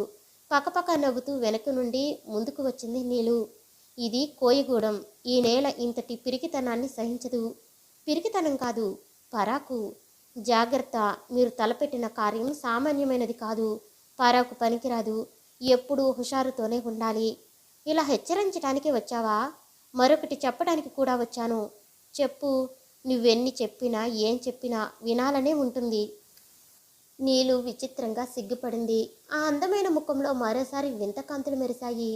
మీరు నిజంగా అలా అనుకోగలిగితే, మా అయ్య ప్రస్తావన లేకుండా నాతో మాట్లాడగలిగితే ఎప్పుడైనా నా దగ్గరికి రావచ్చు. మీ దగ్గర పిస్టల్ ఉందా? ఆశ్చర్యపోయి నీలును పరిశీలనగా చూశాడు రాజు. లేదు. నీ దగ్గరకు వస్తూ పిస్టల్ దేనికి తీసుకొస్తాను? వచ్చింది నా దగ్గరికైనా ఇక్కడుండేది నేనొక్కదాన్నే కాదుగా. ఎందుకైనా మంచిది ఈ పిస్టల్ దగ్గర ఉంచుకోండి. రాజు చేతిలో పిస్టల్ ఉంచి, నేను వెళుతున్నాను. నన్ను అనుసరించాలని మాత్రం ప్రయత్నించకండి. ప్రమాదంలో చిక్కుకుంటారు అనేసి వెళ్ళిపోయింది. ఆ పిస్టల్ను పరిశీలించి చూశాడు రాజు. అది విదేశాల నుండి దిగుమతి అయి వచ్చింది. విదేశాల నుండి దిగుమతి అయిన పిస్టల్ నీకెలా వచ్చింది? ఆగు అన్న మాటలతో ఆగిపోయిన రాజు తన ఎదురుగా ఉన్న ముసలి అవ్వను చూసి నవ్వి, ఏం అవ్వా అన్నాడు. నువ్వు దొరబిడ్డువు గందా, మాలో ఎవరిని మనువాడబోతున్నావు? నేను ఎవరిని మనువాడను. ఎందుకు మనువాడాలి? అయితే ఆ ఉంగరం వేలికెట్టా వచ్చింది? ఈ ఉంగరానికి మనువుకి సంబంధమేమిటి? ఆ అవ్వ రాజును ఒక్కసారి వింతగా చూసి వివరంగా చెప్పింది. ఆ ఉంగరం దేవత కాడుంచిన ఉంగరం. మా ఇళ్లల్లో ఆడపిల్లలకి పెద్దది కాగానే వేలుకు తొడుగుతాం. అది దానికి రక్ష. ఎప్పటికీ ఆ ఉంగరం వేలు నుంచి తీయనే తీయదు. తను మనువాడబోయేవాడికి మాత్రమే తొడుగుద్ది. రాజీవును తన ఇంటికి ఆహ్వానించాడు బాగి. ఆ అరణ్యం మధ్యన అత్యాధునిక పద్ధతుల్లో కట్టిన ఆ ఇల్లుని చూసి ఆశ్చర్యం అణుచుకోలేకపోయాడు రాజీవు. నీ ఇల్లు ఇలా ఉంటుందనుకోలేదు అనేశాడు. బాగి ముఖం కఠినంగా మారిపోయింది. మేం కోయిలం మిస్టర్ రాజీవు. సంస్కారహీనులం, వెనుకబడిన తరగతులం. అయినా ప్రయత్నిస్తే, మీ బోటి పెద్దలు మా దాకా అవకాశాలు రానిస్తే మేము మీలాగా బాగానే బ్రతకగలం. అదీగాక మీరు నన్ను మళ్ళీ నువ్వు అంటున్నారు అక్కసుగా అన్నాడు బాగి. I'm really sorry. నిన్ను చిన్నబుచ్చాలని కాదు, అలవాటు కొద్దీ. అలవాటు, తరతరాలుగా వస్తున్న అలవాటు మార్చుకోవటానికి మీరు నేను కూడా ప్రయాసపడవలసిందే. మీ ప్రయాసం మరింత ఎక్కువ పాపం. వెటకారం బాగి గొంతుకలో. మాట్లాడకుండా ఊరుకున్న రాజీవ్ని చూసి మాట మారుస్తూ, డ్రింక్ తీసుకుంటారా అన్నాడు. వద్దు, మీకు కావాలంటే నా అభ్యంతరం లేదు. థ్యాంక్స్, నాకు అలవాటు లేదు. పెద్దింటి అలవాట్లన్నీ కష్టపడి నేర్చుకున్నాను. రెండే వదిలేశాను, మగువ మదిర. పెద్దింటి అలవాట్లన్నీ అంటున్నప్పుడు బాగి కంఠంలో ధ్వనించిన వెటకారం ఎలాగో అనిపించినా అతని వ్యక్తిత్వాన్ని లోలోపల మెచ్చుకోకుండా ఉండలేకపోయాడు రాజీవ్. భోజనం చేస్తున్నప్పుడు, మాట్లాడుతున్నప్పుడు బాగి తన చేతి ఉంగరం వంక పదే పదే చూడటం గమనించాడు రాజీవ్. ఆ ఉంగరం కథ తెలిసిన తర్వాత అది తన చేతికి ఉంచుకోవటానికి సంకోచం కలిగింది రాజీవ్కి. తీసేయబోయాడు. సగం దాకా పైకి తీశాడు, మళ్ళీ వెనక్కి తీసేశాడు. అది కూడా గమనించాడు బాగి. భోజనం ముగిసిన తర్వాత బాగి స్వయంగా తాంబూలం అందించాడు. అతని ఇంట్లో పని వాళ్ళందరూ మగవాళ్లే కావటం, వాళ్ళు చాలా శుభ్రంగా ఉండటం గమనించాడు రాజు. వాళ్ళు కోయిలు కాకపోవటం అతనికి మరింత ఆశ్చర్యం కలిగించింది. మీ పని వాళ్ళను ఎక్కడి నుంచి తెప్పించారు? ఇక్కడ మీ కోయిలు ఉన్నారుగా అన్నాడు. బాగి ముఖం మళ్ళీ జేవరించింది. మా కోయిలు పౌరుషంగా పనిచేసి సంపాదించుకుంటారు, మాడి చేస్తారు, కానీ మరొకరి కింద తొత్తుల్లా చేతులు నలుపుకుంటూ నించోరు. బాగి ఉద్రేకం చూసి రాజీవు ఏం మాట్లాడకుండా ఊరుకున్నాడు. కొంతసేపటికి బాగి తనను తానే నిగ్రహించుకున్నాడు. ఇల్లంతా చూస్తారా అన్నాడు. ఒక్కొక్కది చూపించసాగాడు. పడక గది ఇంత అద్భుతంగా ఉంది, మరి ఇల్లాలెక్కడా అన్నాడు. వస్తుంది, సమయం వచ్చినప్పుడు. అంతా నిర్ణయమైపోయిందన్నమాట. మాలో పెద్ద నిర్ణయాలేమీ ఉండవు, అనుకోవటం జరిగిపోవటం. మీ కోయిల పిల్లనే చేసుకుంటారా? మళ్ళీ బాగి ముఖం జేవురించింది. మా కోయిల్లో ఉన్నలాంటి పిల్ల మీలో భూతద్దంలో వెతికినా కనిపించదు, గర్వంగా కసిగా అన్నాడు. తను అనాలోచితంగా బాగీని రెచ్చగొడుతున్నందుకు నొచ్చుకున్నాడు రాజీవు. ఇల్లంతా చూపించిన బాగి మూసి ఉన్న ఒక గది తలుపు తెరవలేదు. ఈ గది చూపించరేం, ఆ గది ఎవరికి చూపించకూడదు. నేను చూపించమని కోరితే మీరు నాకు అతిథి. ఈ రోజుకి మీ మాటలు కాదనలేను. చూడండి. ఆ గది తాళాలు తెరిచాడు బాగి. తల గిర్రున తిరిగింది రాజీవ్కి. ఆ గది నిండా విదేశాల నుండి దిగుమతి అయిన రకరకాల ఆయుధాలు ఉన్నాయి. తనకు నీలు ఇచ్చిన పిస్టల్ పైకి తీశాడు రాజీవు. అలాంటివి అక్కడ ఇంకెన్నో ఉన్నాయి. రాజీవు ఆశ్చర్యం. అతను తన దగ్గరున్న పిస్టల్ తీసి మిగిలిన వాటిలో పోల్చటం అన్నీ చూస్తూ చిరునవ్వుతో నించున్నాడు బాగి. ఈ గది మీదేనా? ఈ ఇల్లందా నాదే? ఈ ఆయుధాలు మీవేనా? కావు. ఎవరివి? ఇవన్నీ ఎలా తప్పించారు? మీ దగ్గర ఎందుకు దాచారు? మిస్టర్ రాజీవు, మీరు చాలా తెలివిగలవారని అనుకుంటున్నాను. ఈ ప్రశ్నలకు నా దగ్గర నుండి సమాధానం వస్తుందని అనుకుంటున్నారా? మిస్టర్ బాగి, ఈ క్షణంలో నేను మీ మీద పోలీసులకు రిపోర్టు చెయ్యొచ్చు, చిరునవ్వుతో అన్నాడు బాగి. అప్పుడు మీ గతి ఏమవుతుందో ఆలోచించారా? ఏమీ కాదు. ఈ వర్తమానంతో మీరు పోలీసుల్ని చేరలేరు. ఈలోగా ఏదో ఒకటి జరుగుతుంది. మీరు పోలీసులకి చెప్పినా వాళ్ళు వెంటనే యాక్షన్ తీసుకోరు. తీసుకున్న వాళ్ళు వచ్చేసరికి ఇక్కడ ఈ ఆయుధాలు ఉండవు. ఉన్నా నన్ను అరెస్ట్ చేయలేరు. మామూలు కోయివాణ్ణి. విదేశాల నుండి ఆయుధాలు అతి రహస్యంగా దిగుమతి చేసుకోగలేటంత శక్తి సామర్థ్యాలు నాకుంటాయా? ఎవరై పెద్ద మనుషుల వల్ల మాత్రమే కాగలిగిన కార్యాలు ఇవి. బాగీని బెదిరించి ప్రయోజనం లేదు. అతని సహకారాన్ని ఆర్థిస్తే? మిస్టర్ బాగి, మీరు సహృదయులు. థ్యాంక్స్. వెటకారం బాగి కంఠంలో. గ్రామాల మీద ఈ దాడులు, జన నష్టం, సామాన్య జనుల హాహాకారాలు ఇదంతా మీకు ఇష్టమేనా? ఎంత మాత్రం ఇష్టం లేదు. బుద్ధిగా తల అడ్డంగా తిప్పాడు బాగి. బాగి ధోరణిలో వెటకారం అర్థమవుతున్నా తన ప్రయత్నం మానలేదు రాజీవు. అయితే చెప్పు, దీనికంతకు మూలం ఎవరు? చెప్పుతాను. ముందు మీరిది చెప్పండి. మీలో మారుమనువులున్నాయా? అది దేనికి? అది ఆలోచించుకోవలసిన సంగతే. మీ చెల్లెలికి మొన్ననే పెళ్లి చేసినట్లున్నారు. ఒకవేళ ఏదెలా జరిగినా. బాగి పట్టరాని ఉద్రేకంతో పిచ్చి పట్టిన వాడిలా అరుస్తూ లేచి నించున్నాడు రాజు. చెక్కు చెదరని చిరునవ్వుతో కూర్చోండి, ఇవన్నీ కూర్చుని మాట్లాడుకోవాల్సిన విషయాలు అన్నాడు బాగి స్థిమితంగా. ప్రయత్నించినా నిగ్రహించుకోలేకపోయారు రాజు. వెళ్తాను అన్నాడు. పదండి, మిమ్మల్ని నా జీపులో దింపి వస్తాను. అక్కర్లేదు, నేను వెళ్ళగను. అలా వీల్లేదు. ఇక్కడ నేను మిమ్మల్ని ఒక్క క్షణమైనా ఒంటరిగా వదలకూడదని ఆజ్ఞ. అంటే? నేను నీలు దగ్గరికి వెళ్ళినప్పుడు, నీలుతో మాట్లాడినప్పుడు. బాగి సమాధానం చెప్పలేదు. చిరునవ్వు నవ్వాడు. వంట దగ్గర నుంచి అన్ని పనులు తనే చేసుకుంటున్న కోమలను చూసి ఆశ్చర్యంతో, అదేం కోమల, వంట మనిషిని పెట్టుకోలేదా అని అడిగాడు రాజీవు. నీకు తెలియనిదేముంది అన్నయ్య, మామూలు స్కూల్ మాస్టర్గా పనిచేస్తున్నారు. వంట మనిషిని పెట్టుకోగల తాహతేది? అయినా ఈ వంట నాకేం కష్టం కాదు. ఆయనకు స్వయంగా వండి పెట్టుకోవటంలోనే నాకు ఆనందం. కానీ అని ఏదో అనబోయి ఆగిపోయాడు రాజీవు. దాడుల వల్ల సంపాదించిన డబ్బంతా వేణు ఏం చేస్తున్నాడని కోమలను అడగలేకపోయాడు. అమాయకంగా ఉన్న ఆ ముఖం చూస్తూ కఠినంగా మాట్లాడలేకపోతున్నాడు. సుఖంగా ఉన్నావా అమ్మా? ఆప్యాయంగా అడిగాడు. ఆ సుఖంగానే ఉన్నాను అన్నయ్య. ఒకటే దిగులు. ఏమిటమ్మా? ఉన్నుండి బాగి దగ్గర నుండి పిలుపు వస్తుంది. వెంటనే ఇద్దరు కలిసి ఎక్కడికో వెళ్ళిపోతారు. వారం రోజులకో 10 రోజులకో కానీ తిరిగిరారు. ఆయన వచ్చే వరకు ప్రాణానికి స్థిమితం ఉండదు. ఎక్కడికి వెళతారో ఏం చేస్తారో ఏమీ నాకు కూడా చెప్పరు. కోమల కళ్ళల్లో నీళ్లు తిరిగాయి.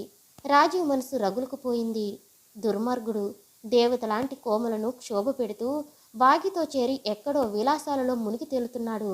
లోకాన్ని మోసగించటానికి మాస్టర్గా నాటకమాడుతున్నాడు. ఏం చేయాలి తను? మీలో మారుమనువు ఉన్నాయా అన్న బాగి వెటకారపు స్వరం గుర్తుకు రాగానే శరీరం జలధరించింది. ఏది నిశ్చయించుకోలేక వస్తానమ్మా అని కోమల దగ్గర నుండి వచ్చేశాడు. తన వరకు వచ్చిన రాజీవ్కు స్థిమితం చిక్కలేదు. అశాంతితో ఆలోచిస్తూ తిరుగుతూ ఉండగా ఫోన్ మోగింది. అవతల వైపు నుంచి హలో అని నీలు కంఠం వినిపించింది. రాజీవ్కి చేతులు వణికాయి. మామూలుగా హలో అనటానికి ప్రయత్నించిన కంఠం ఏదో కృత్రిమంగా పలికింది. అవతల వైపు నుండి నీలు నవ్వు వినిపించింది. నవ్వడానికా ఫోన్ చేశావు? మాట్లాడటానికే ఫోన్ చేశాను. మీ కంఠం వినగానే నవ్వొచ్చేసింది. ఎందుకు భయపడుతున్నారు? నేనా? నేను భయపడుతున్నానా? మీరే ఎందుకు భయపడుతున్నారో నాకు తెలుసులేండి. భయపడక్కర్లేదని అభయమిస్తున్నాను. థ్యాంక్స్. కానీ నీ అభయం నాకు అక్కర్లేకపోతే? భయం ఉన్నంత వరకు అభయం అవసరమేగా. నాకే భయమూ లేదు. అలా అని రుజువు చేసుకోండి. మనం చిన్నప్పుడు చదువుకున్న బడి దగ్గరున్న షాప్ నుండి మాట్లాడుతున్నాను. వెంటనే నా దగ్గరకు రండి. వస్తున్నాను. ఫోన్ పెట్టేశాడు రాజీవ్. రాజీవ్ను చూడగానే నీలు చిరునవ్వుతో ముందుకు వచ్చింది. ఆ చిరునవ్వు నుంచి చూపులు తిప్పుకోలేకపోయాడు రాజీవ్.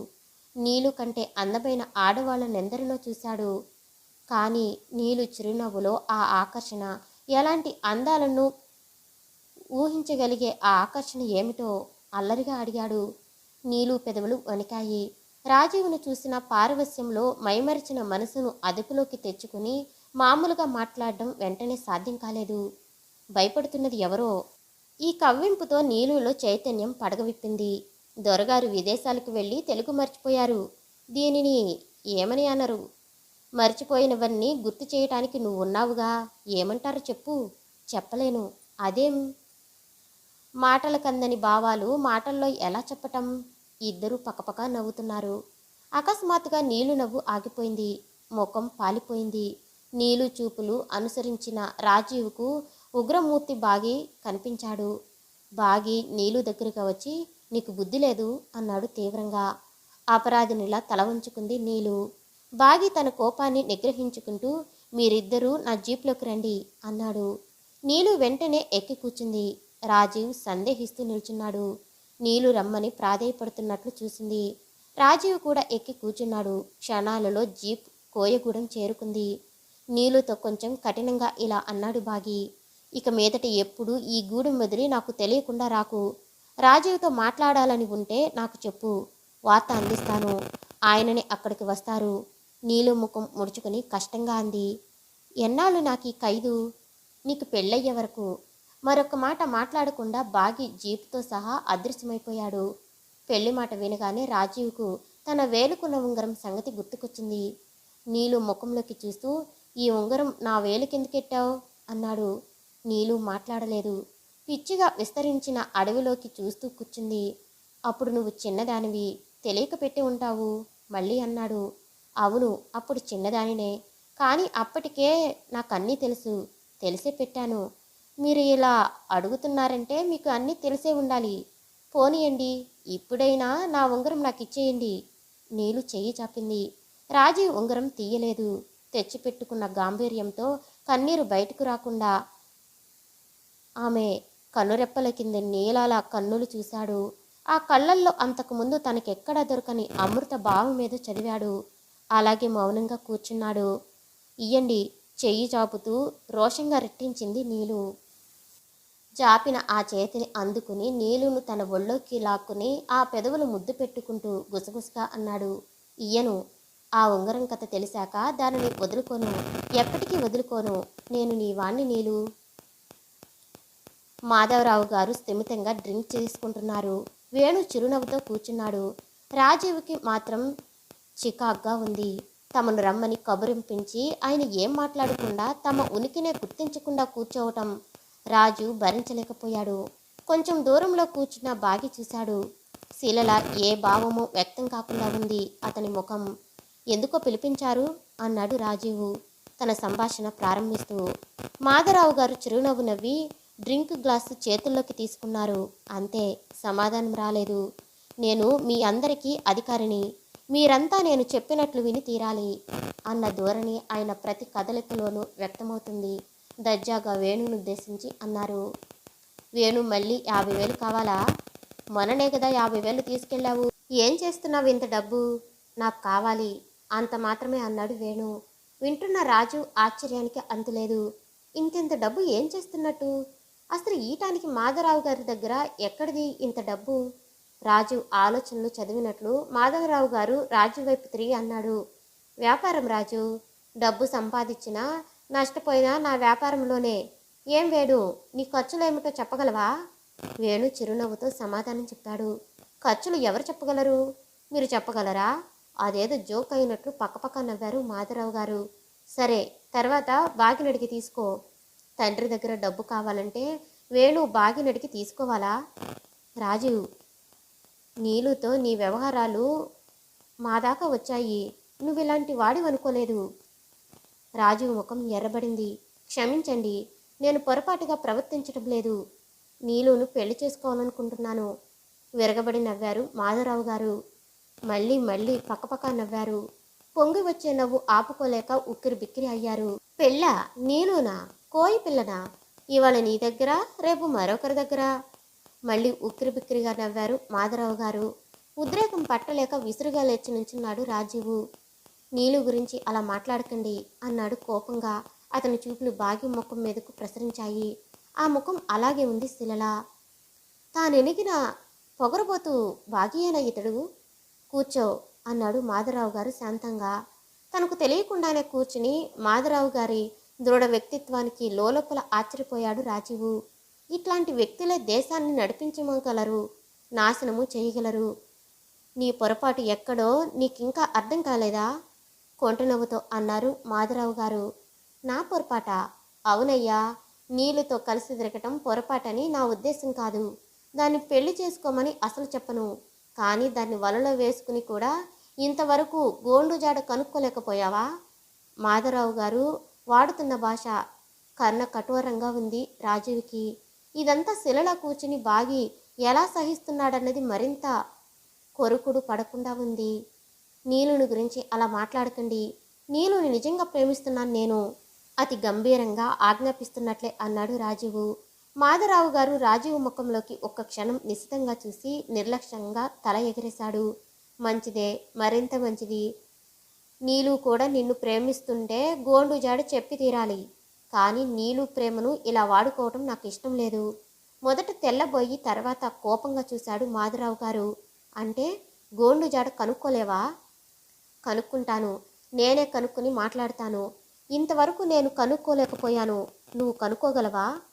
అసంభవం. ఏమైనా నీలును ఇందులో ఇరికించను. అయితే ఈ దాడులు ఆగవు. ఇంత జన నష్టం, రక్తపాతం. సరే, నీ ఇష్టం. ఇంకా మీరు వెళ్ళొచ్చు. వేణు వెంటనే లేచి తన వెంట రమ్మన్నట్టు రాజీవ్ వంక చూశాడు. రాజీవ్ లేచి యాంత్రికంగా వేణుని అనుసరించాడు. ఇంత జన నష్టం, రక్తపాతం అన్న మాటలు రాజీవ్ మనసులో గింగురు మనసాగాయి. రాజీవ్ మాటలు వింటూనే నీలు ముఖం కోపంతో ఉరిమింది. నేను ముందే చెప్పాను, మా అయ్య జాడ తెలుసుకోవటం కోసమే. అయితే మీరు నాతో మాట్లాడనక్కర్లేదు. ప్లీజ్ నీలు, అలా కోపంగా చూడకు. ఎలాంటి ఆయుధాలనైనా ఎదుర్కోగలను, కానీ నువ్వు కోపాన్ని ఎదుర్కోలేను. నీలు నవ్వింది. అమ్మయ్యా, అలా నవ్వు. గుర్తుపెట్టుకోండి, మీ జిత్తులు నా దగ్గర సాగవు. నువ్వు తెలుసుకో, నీ దగ్గర నేను జిత్తులు వేయటం లేదు, ఎప్పుడు వేయను. కపటం లేకుండా ఉన్నది ఉన్నట్లుగా మాట్లాడతాను. నువ్వు గోండు గురించి చెప్పటానికి మన ప్రేమకు సంబంధం లేదు. నువ్వు చెప్పినా చెప్పకపోయినా నిన్ను ప్రేమించక మానను, పెళ్లి చేసుకోక మానను. నీలు కళ్ళు తళుక్కుమన్నాయి. అమ్మయ్యా అనుకున్నాడు రాజీవ్. నువ్వే ఆలోచించు, చదువుకున్న దానివి. ఈ దాడులు, అన్నిన్ని హత్యలు, ఇదంతా మంచిదేనా? నీలు బేలగా అడిగింది. దీనికంతకు మా అయ్యే కారణమని మీరు అనుకుంటున్నారా? నేను ఏమీ అనుకోవటం లేదు అన్నాను కదా. మాధవరావు గారిని హత్య చేయటానికి గోండు ప్రయత్నించిన మాట నిజమేనా? నిజమే. ఇప్పటికీ ఆయన పేరు చెప్పగానే కత్తి తీస్తాడు. బాగి బలవంతాన ఆపుతున్నాడు. ఎందుకంత కసి? తనను పోలీసులకు పట్టి ఇయ్యాలని ప్రయత్నించినందుకా? కాదు, మా అయ్య మాధవరావు గారిని చంపాలని ప్రయత్నించాడు. ఆయన ఎలాగో తప్పించుకున్నారు. కానీ అప్పటి నుండి మా అయ్య అంటే భయము, కసి రెండు పెంచుకున్నారు. పోలీసుల లిస్టులో అయ్య పేరు ఎక్కించారు. ఇప్పుడు అయ్య బయట కనిపిస్తే పోలీసులు బ్రతకనియరు. మరొక వంక మాధవరావు గారి మనుషులు అయ్య ప్రాణాలు తీయాలని గద్దల్లా తిరుగుతున్నారు. పరిస్థితి ఇంత ప్రమాదంగా ఉన్నా అయ్య ఎప్పటికప్పుడే కత్తి తీసుకుని మాధవరావు గారి దగ్గరికి బయలుదేరతాడు. బాగి లేకపోతే ఎప్పుడో ఆయనను చంపి తనను చచ్చేవాడు. ఇంత కక్షకు కారణమేమిటో తెలియదా? అప్పటి అయ్య ముఖం చూస్తే ఎలాంటి వాళ్ళకైనా గుండె పగులుతుంది. అయ్య దగ్గర ఆ ప్రస్తావన తేవటానికి ఎవరికైనా భయమే. బాగి ఆ మాటలు తేవద్దంటాడు. ఈ దాడులు జరిపిస్తున్నది గోండు కాదని నాకు తెలుసు. వెనుకటి దాడుల్లాంటివి కావు ఇవి. అన్ని విదేశీ ఆయుధాలు, బాంబులు కూడా ఉపయోగిస్తున్నారు. అవును, బాగి కూడా ఎవరో విదేశాలలో ఉన్న పెద్ద మనిషి సహకారంతోనే ఈ దాడులు జరుగుతున్నాయని చెప్పాడు. మీలో ఒకరి సహకారం లేకుండా ఈ ఆయుధాలు రహస్యంగా ఎలా దిగుమతి చేసుకుంటున్నారో కనిపెట్టడం కష్టం. బాగి సహకరించడు. ఇక గోండు సహకారం లేకపోతే నేను ఈ దాడులు ఆపడం కష్టమవుతుంది. అందుకే గోండుతో మాట్లాడాలనుకుంటున్నాను. నీలు ఆలోచనలో పడి అయోమయంగా అంది. నేను ఎటూ నిర్ణయించుకోలేకపోతున్నాను. నన్ను నమ్ము నీలు. ఒక్కసారి గోండును కలిసి మాట్లాడాలి. అంతే. నన్ను గోండు దగ్గరికి తీసుకెళ్ళు. నేనుండగా గోండుకే ఆపద రానియను. మన ప్రేమ మీద ఒట్టు. ఈ చివరి మాటకు నీలు పులకరించింది. ముందు మా అయ్యతో మాట్లాడతాను. తర్వాత మీకు ఫోన్లో ఏ సంగతి చెబుతాను. లేచి వెళ్ళబోతూ ఒక్క క్షణం ఆగింది నీలు. మిమ్మల్ని అమాయకంగా నమ్ముకున్నాను. నన్ను మోసం చేయరుగా? నీలు దగ్గరగా లాక్కుని గుండెలలో చేర్చుకుని ఆప్యాయంగా దగ్గరికి తీసుకున్నాడు. ఇందులో ఏదైనా మోసం కనిపిస్తుందా? అన్నాడు ఆర్తంగా. పారవస్యన అతని హృదయం మీద తలవాల్చింది నీలు. రాజీవ్ ఆరాటంగా ఫోన్ కోసం ఎదురు చూస్తున్నాడు. సాయంత్రం 6 గంటల నుండి అసహనంగా ఎదురు చూస్తున్న 11 గంటలకు వచ్చింది ఫోన్. ఆరాటంతో ఫోన్ అందుకున్నాడు రాజీవ్. హలో పలికింది నీలు. కంఠం కాదు, బాగి కంఠం. రాజీవ్కి నిరుత్సాహం కలిగింది. తన పని సానుకూలపడదేమో. హలో హెచ్చరిస్తున్నట్లు మరోసారి పలికింది బాగి కంఠం. ఆ కంఠంలో కొంత కరుకుదనం. Hello, Rajiv speaking. బాగిని మాట్లాడుతున్నాను. మీరు రావచ్చు, కానీ కొన్ని షరతులున్నాయి. నీలు రాలేదా? అటువైపు నుండి ఒక్క క్షణం నిశ్శబ్దం.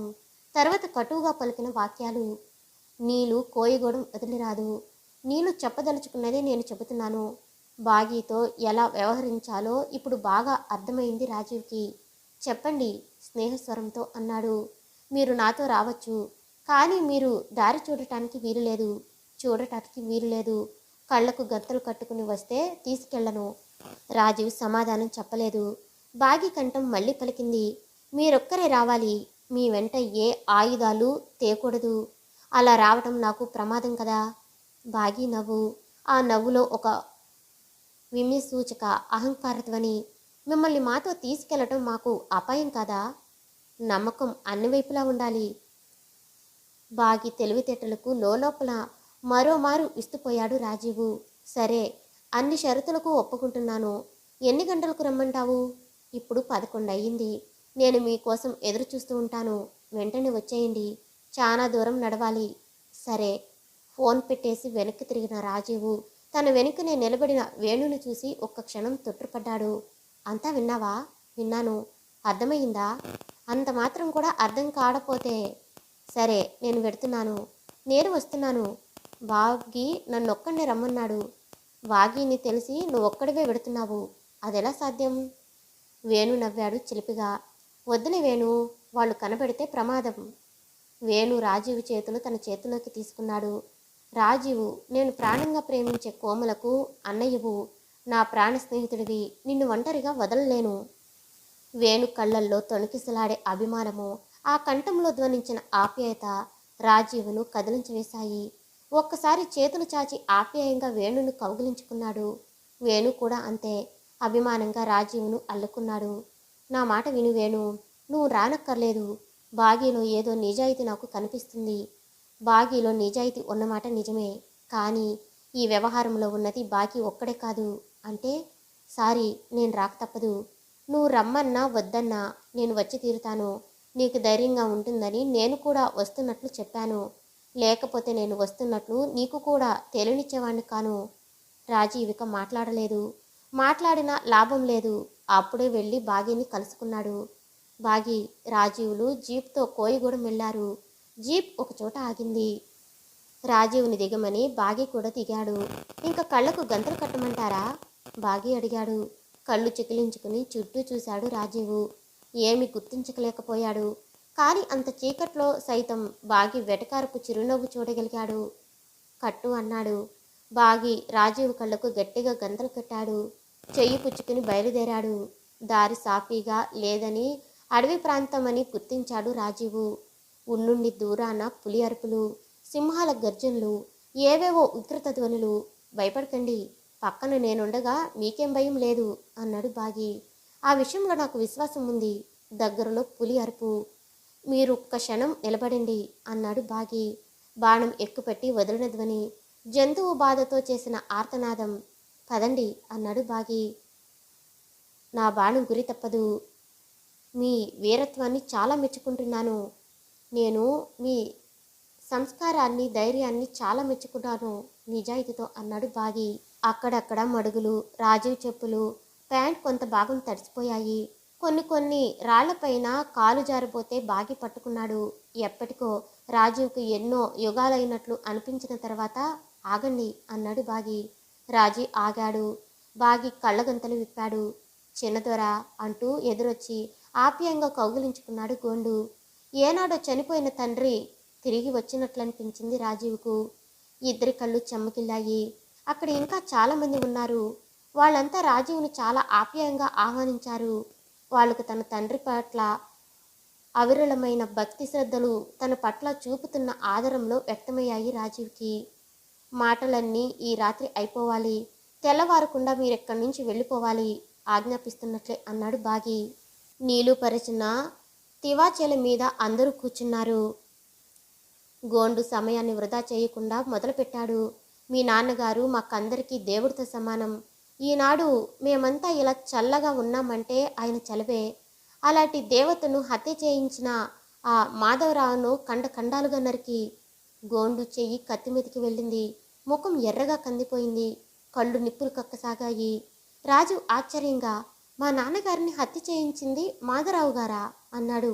అవును చిన్నదొర, మా ఊళ్ళోకి డబ్బులిచ్చి రెచ్చగొట్టి ఆయన మీదకు పంపించారు. ముందే గమనించి ఉంటే ప్రాణాలొడ్డి అడ్డుకునేవాడిని. అంతా ముగిశాక కానీ నాకు తెలియలేదు. ఆ తర్వాత నేను విన్నాను. కానీ మాధవరావు గారు అనడం నువ్వే. నేనా? ఎంత మాట దొర! నన్ను కాపాడి మా వాళ్ళ కోసం పాకులాడిన ఆ దొరను నేనే చెప్పుకుంటానా? మాధవరావు గారు మాత్రం ఎందుకు చంపుతారు? ఆయనకు మా నాన్నగారి మీద అంత కక్ష ఉంటే నన్ను, మా చెల్లిని ఎందుకంత అపురూపంగా పెంచుతారు? నన్ను విదేశాలకు పంపించి చదివించిందెందుకు? మా చెల్లెల్ని కోడలుగా చేసుకున్నదెందుకు?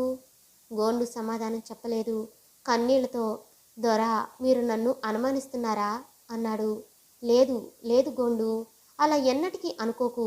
నిన్ను చూడటానికే మా నాన్నగారిని చూసినట్లే అనిపించింది. మా నాన్నగారిని హత్య చేయించింది నువ్వు కాదని తెలుసు. కానీ నీ సహకారం లేకుండా ఈ దాడులు ఆపలేను. అందుకే వచ్చాను. ఎలా దొరా? బాగి నన్ను బయటికి రానియ్యడండి. ఒకవైపు పోలీసులు, మరొక వైపు మాధవరావు గారి మనుషులు నన్ను బ్రతకనీయరని. నీకు ఆ భయం లేదు. నేను నిన్ను కాపాడగలను. ప్రభుత్వం మిమ్మల్ని ఈ దాడులు పరిశీలించటానికి ప్రత్యేక అధికారుల నియమించింది. అందుకని నన్ను పోలీసుల బారి నుండి కాపాడగలిగారేమో కానీ మాధవరావు గారి నుండి కాపాడలేరు. రాజు ఆశ్చర్యానికి అంతులేదు. ప్రభుత్వం నన్ను ప్రత్యేకాధికారిగా నియమించిందని నీకెలా తెలుసు? బాగి చెప్పాడు. రాజు బాగి ముఖంలోకి చూశాడు. బాగి చిరునవ్వు నవ్వాడు.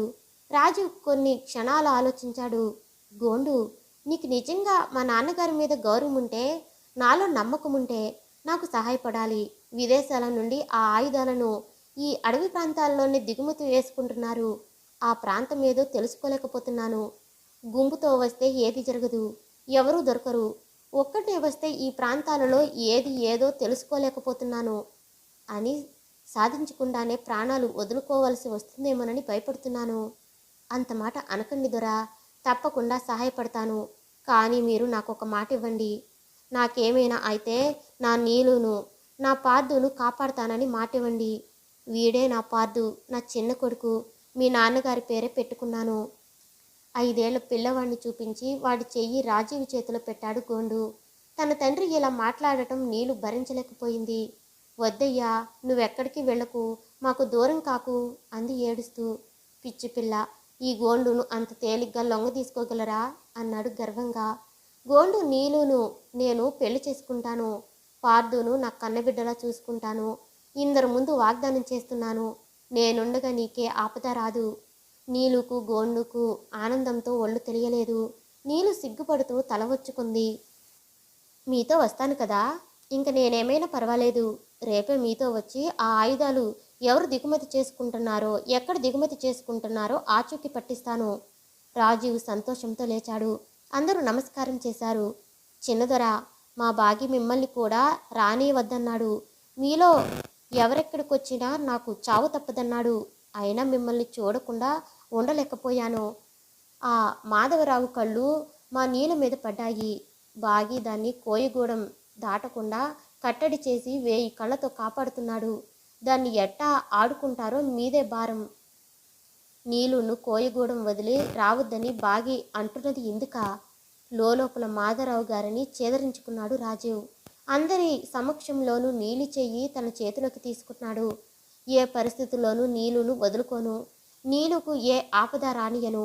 ఎలాంటి ఆటంకాలు వచ్చినా నీలును తప్పకుండా పెళ్లి చేసుకుంటాను.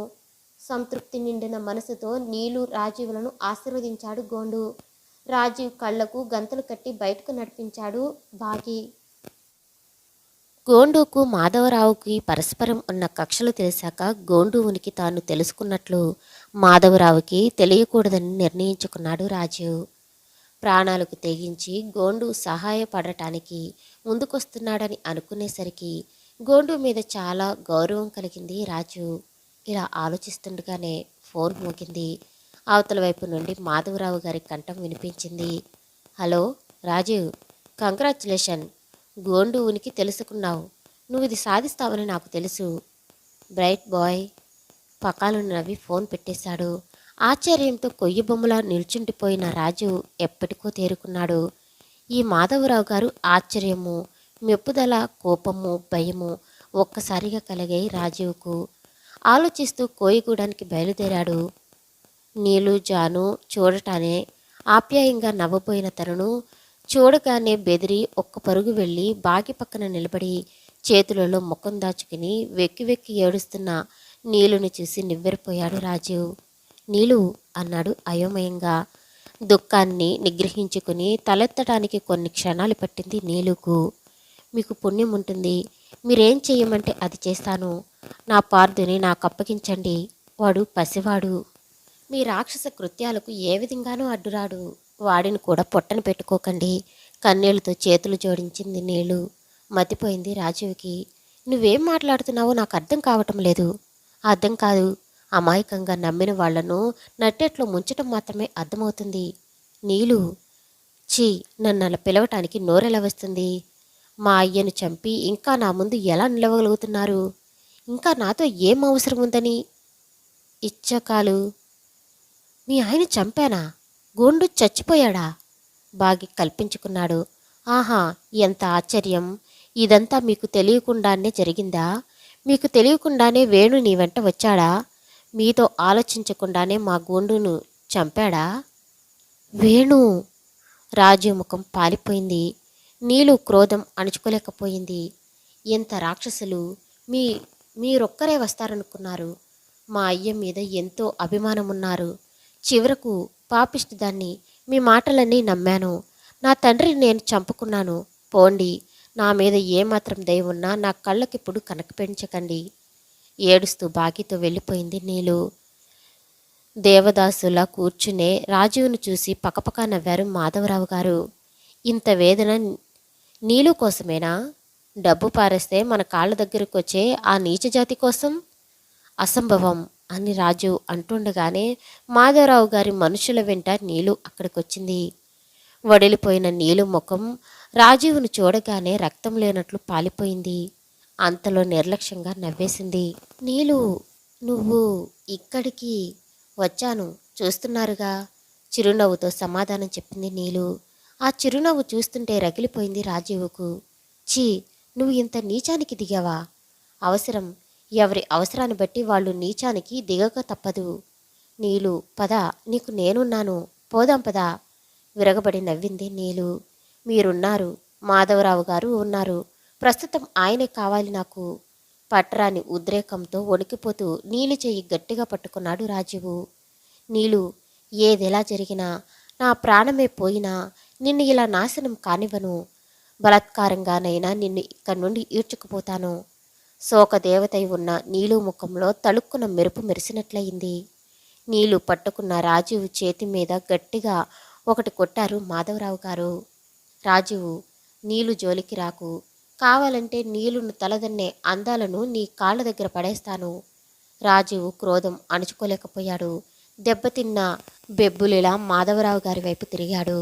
నీ దుర్మార్గమంతా తెలిసిన చిన్నప్పటి నుండి పెంచావన్న కృతజ్ఞతాభావంతో, నా చెల్లెలికి మావగారివన్న గౌరవభావంతో ఇన్నాళ్ళు సహించాను. నీలుకేమైనా జరిగిందంటే నీ రక్తం కళ్ళ చూస్తాను. షటాప్, నువ్వు నన్నేమీ చెయ్యలేవు. మర్యాదగా వెళ్ళిపో. నిన్ను చంపగలను, కానీ చంపను. నువ్వు బ్రతికి ఉండడం ఇంకా కొంతకాలం అవసరం నాకు. నీలును వదలను, ఇక్కడి నుండి కదలను. నీలు చెయ్యి మరింత గట్టిగా పట్టుకున్నాడు రాజు.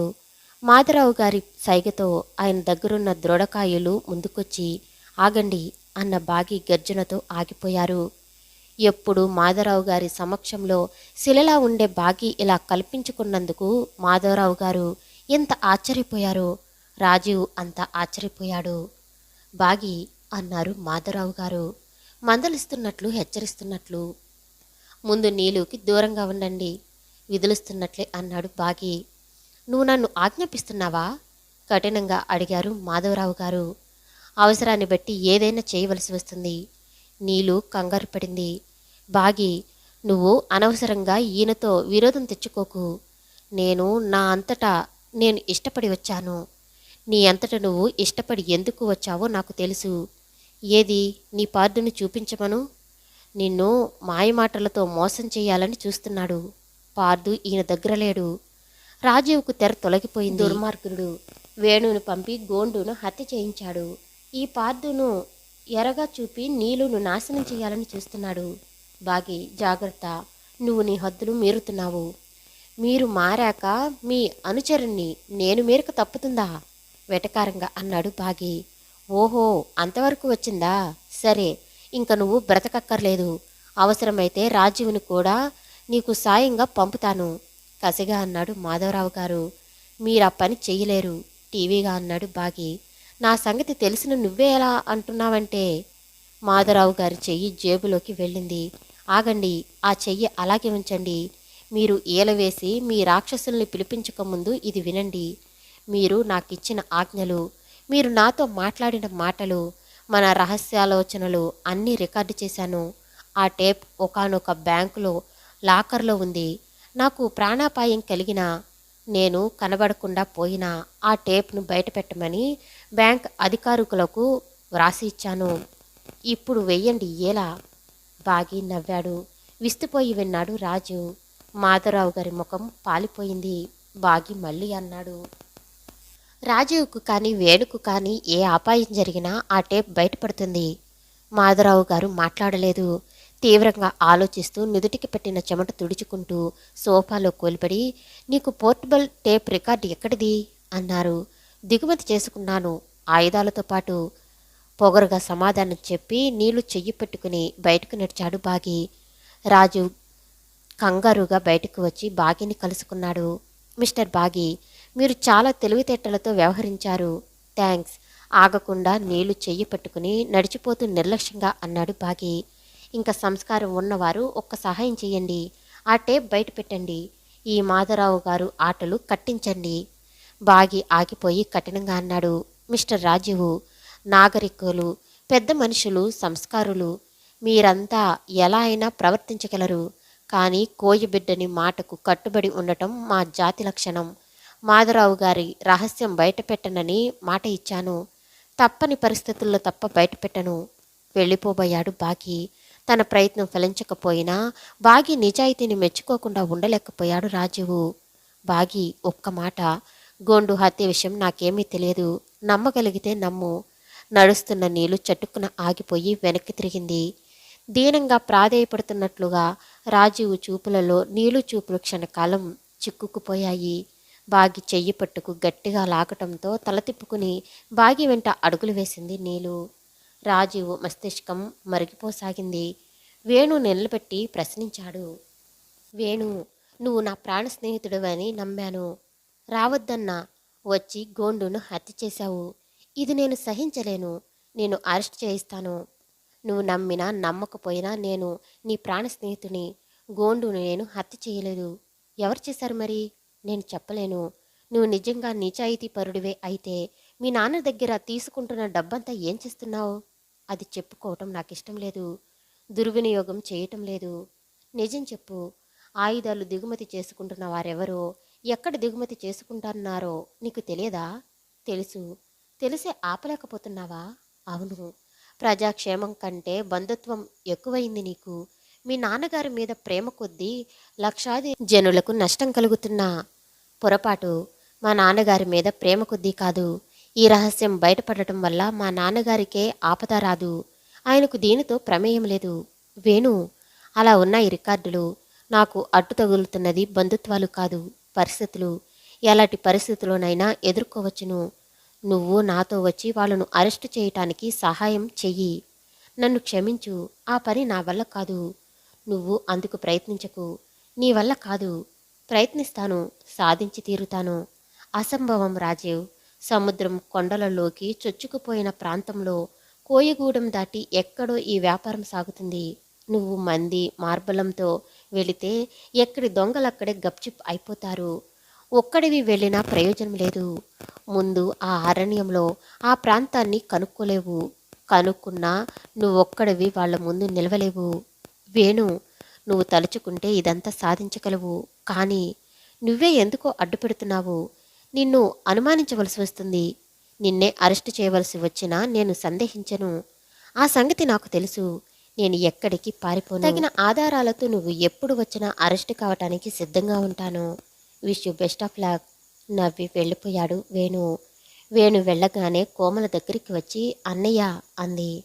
రాజీవ్ తల ఎత్తి కోమలను చూడలేకపోయాడు. సమాధానం చెప్పలేకపోయాడు. కోమల రాజీవ్ దగ్గరగా వచ్చి కూర్చుంది. నేను మామూలు ఆడదాన్ని అన్నయ్య. ఈ విధులు బాధ్యతలు నాకేమీ తెలియవు. నా వారినందరినీ అభిమానించటం మాత్రమే చేతనవును. వేణు చాలా చాలా మంచివారన్నయ్య. ఆ విషయం నేను రూఢీగా చెప్పగలను. ఆయననే అరెస్టు చేయాలనుకుంటున్నావు, మంచిదే. నీకు చెప్పేపాటి దాన్ని కాను. కానీ ఆయనను అరెస్టు చేసిన తర్వాత ఆయన నిరపరాధి అని రుజువైతే ఇప్పటిలాగే నా ముఖం చూడటానికి బిడియపడకు. నాతో మాట్లాడటానికి సంకోచపడకు. నువ్వేం చూసినా నాకు అన్నయ్యవే. అక్కడ కూర్చోలేక లేచి వెళ్ళిపోయాడు రాజు. మనసు చికాకు పడినప్పుడల్లా తల్లిలాంటి కాత్యాయని గారి దగ్గర కాసేపు కూర్చోవటం రాజీవ్కు అలవాటు. ఆనాడు అలాగే కాత్యాయని దగ్గరికొచ్చాడు. చనువు కొద్దీ సరాసరి లోపలికి వెళ్ళిపోయాడు. పార్దుకు బట్టలు తొడుగుతున్న కాత్యాయని గారిని చూసి అవాక్కయి నిలబడిపోయాడు. మనిషి అలికిడి కంగారు పడిన కాత్యాయని గారు రాజును చూసి తేలిగ్గా ఊపిరి పీల్చుకుంటూ అమ్మయ్యా నువ్వేనా అన్నారు. వీడు ఈ పార్దు మీ దగ్గరికి ఎలా వచ్చాడు? వేణు తీసుకొచ్చాడు. మొన్న అర్ధరాత్రి ఈ పార్దుతో కూడా నా దగ్గరికొచ్చాడు. ఈ పసివాడి ప్రాణాలు కాపాడటానికి మీ దగ్గరకొచ్చాను. నేనంటే మీకు అసహ్యమని అందరికీ తెలుసు. ఆ కారణంగా వీడిని మీ దగ్గర దాస్తానని ఎవరూ అనుకోరు. వీడు మీ దగ్గరున్నట్లు రాజీవ్కు కూడా తెలియనికండి అన్నాడు. ఎంత హడావిడిగా వచ్చాడో అంత హడావిడిగా వెళ్ళిపోయాడు. వేణు అంటే నాకు మంచి అభిప్రాయం లేని మాట నిజమే. కానీ దైవికంగా నా దగ్గర చేరిన ఈ పసివాడిని కాపాడటానికే నిర్ణయించుకున్నాను అంది. ప్రాణాలు కూడా లక్ష్య పెట్టకుండా రాజు ఒక్కడు ఆ అరణ్య ప్రాంతం తిరుగుతున్నాడు. అయినా ఏం కనిపెట్టలేకపోయాడు. వాళ్ళెవరో చాలా చతురులలా ఉన్నారు. అర్ధరాత్రి భయంకర నిశ్శబ్దంలో సముద్రపు హోరు తప్ప ఏ సందడి లేదు. ఒక చోటు నుండి మరొక చోటికి తిరుగుతున్న రాజీవ్ దొర అన్న శబ్దం వినిపించింది. ఎక్కడో దూరా నుంచి వినపట్లట్టుగా వినిపిస్తుంది. చెవి ఒగ్గి విన్నాడు. గోండు కంఠస్వరంలా ఉంది. అంతులేని ఆశ్చర్యంతో మళ్ళీ విన్నాడు. సందేహం లేదు, అది గోండు కంఠస్వరమే. ఆనందాచార్యాలతో ఆ కంఠస్వరాన్ని వెతుక్కుంటూ బయలుదేరాడు. కర్రలతో కట్టిన ఒక కుటీరం లాంటి దానిలోంచి గోండు పిలుస్తున్నాడు. దొరా, ఇక్కడున్నాను. రాజీవ్ క్షణంలో అక్కడికి చేరుకున్నాడు. బయట కర్ర తలుపులు తాళం పెట్టి ఉన్నాయి. ఆ తలుపులు, ఆ తాళము కూడా చాలా దృఢంగా ఉన్నాయి. లేకపోతే బోండు పగలగొట్టి ఉండేవాడు. అక్కడ కొండరాళ్ళు సూదిగా ఉన్నాయి. దొరా, తాళం పగలకొట్టండి, తలుపు తెరవండి. అతి ప్రయత్నం మీద తలుపులు పగలకొట్టాడు రాజీవు.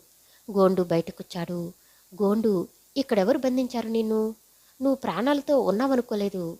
బాగి, బాగి బంధించాడు నిన్ను. బాగికి నువ్వంటే చాలా ప్రేమ అనుకుంటున్నాను.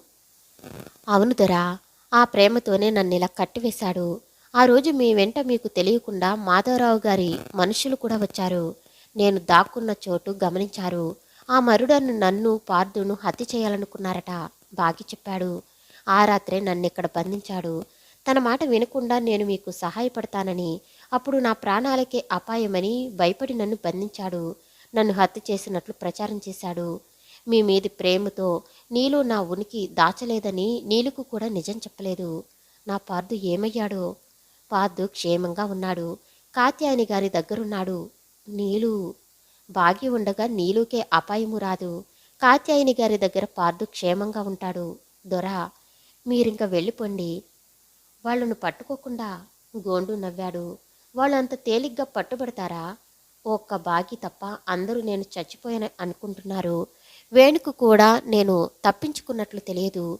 వారానికి ఒకసారి మాత్రమే వచ్చే నాకు అన్ని సదుపాయాలు చూసి వెడతాడు బాగి. నిన్ననే వచ్చాడు. పై వారం వరకు రాడు. నేను కనిపెడుతున్నానని ఎవరికి అనుమానం ఉండదు కనుక మీరు రాకపోతే రేపటి నుండి యథాప్రకారంగా వ్యాపారం సాగుతుంది. నేను ఆ ప్రదేశం కనిపెట్టి దొమ్మరి వేషంలో వచ్చి మీకు ఆ రహస్యం చెబుతాను. మీరు అకస్మాత్తుగా పోలీసులతో సహా రండి. ఒంటరిగానే వస్తే ప్రమాదం.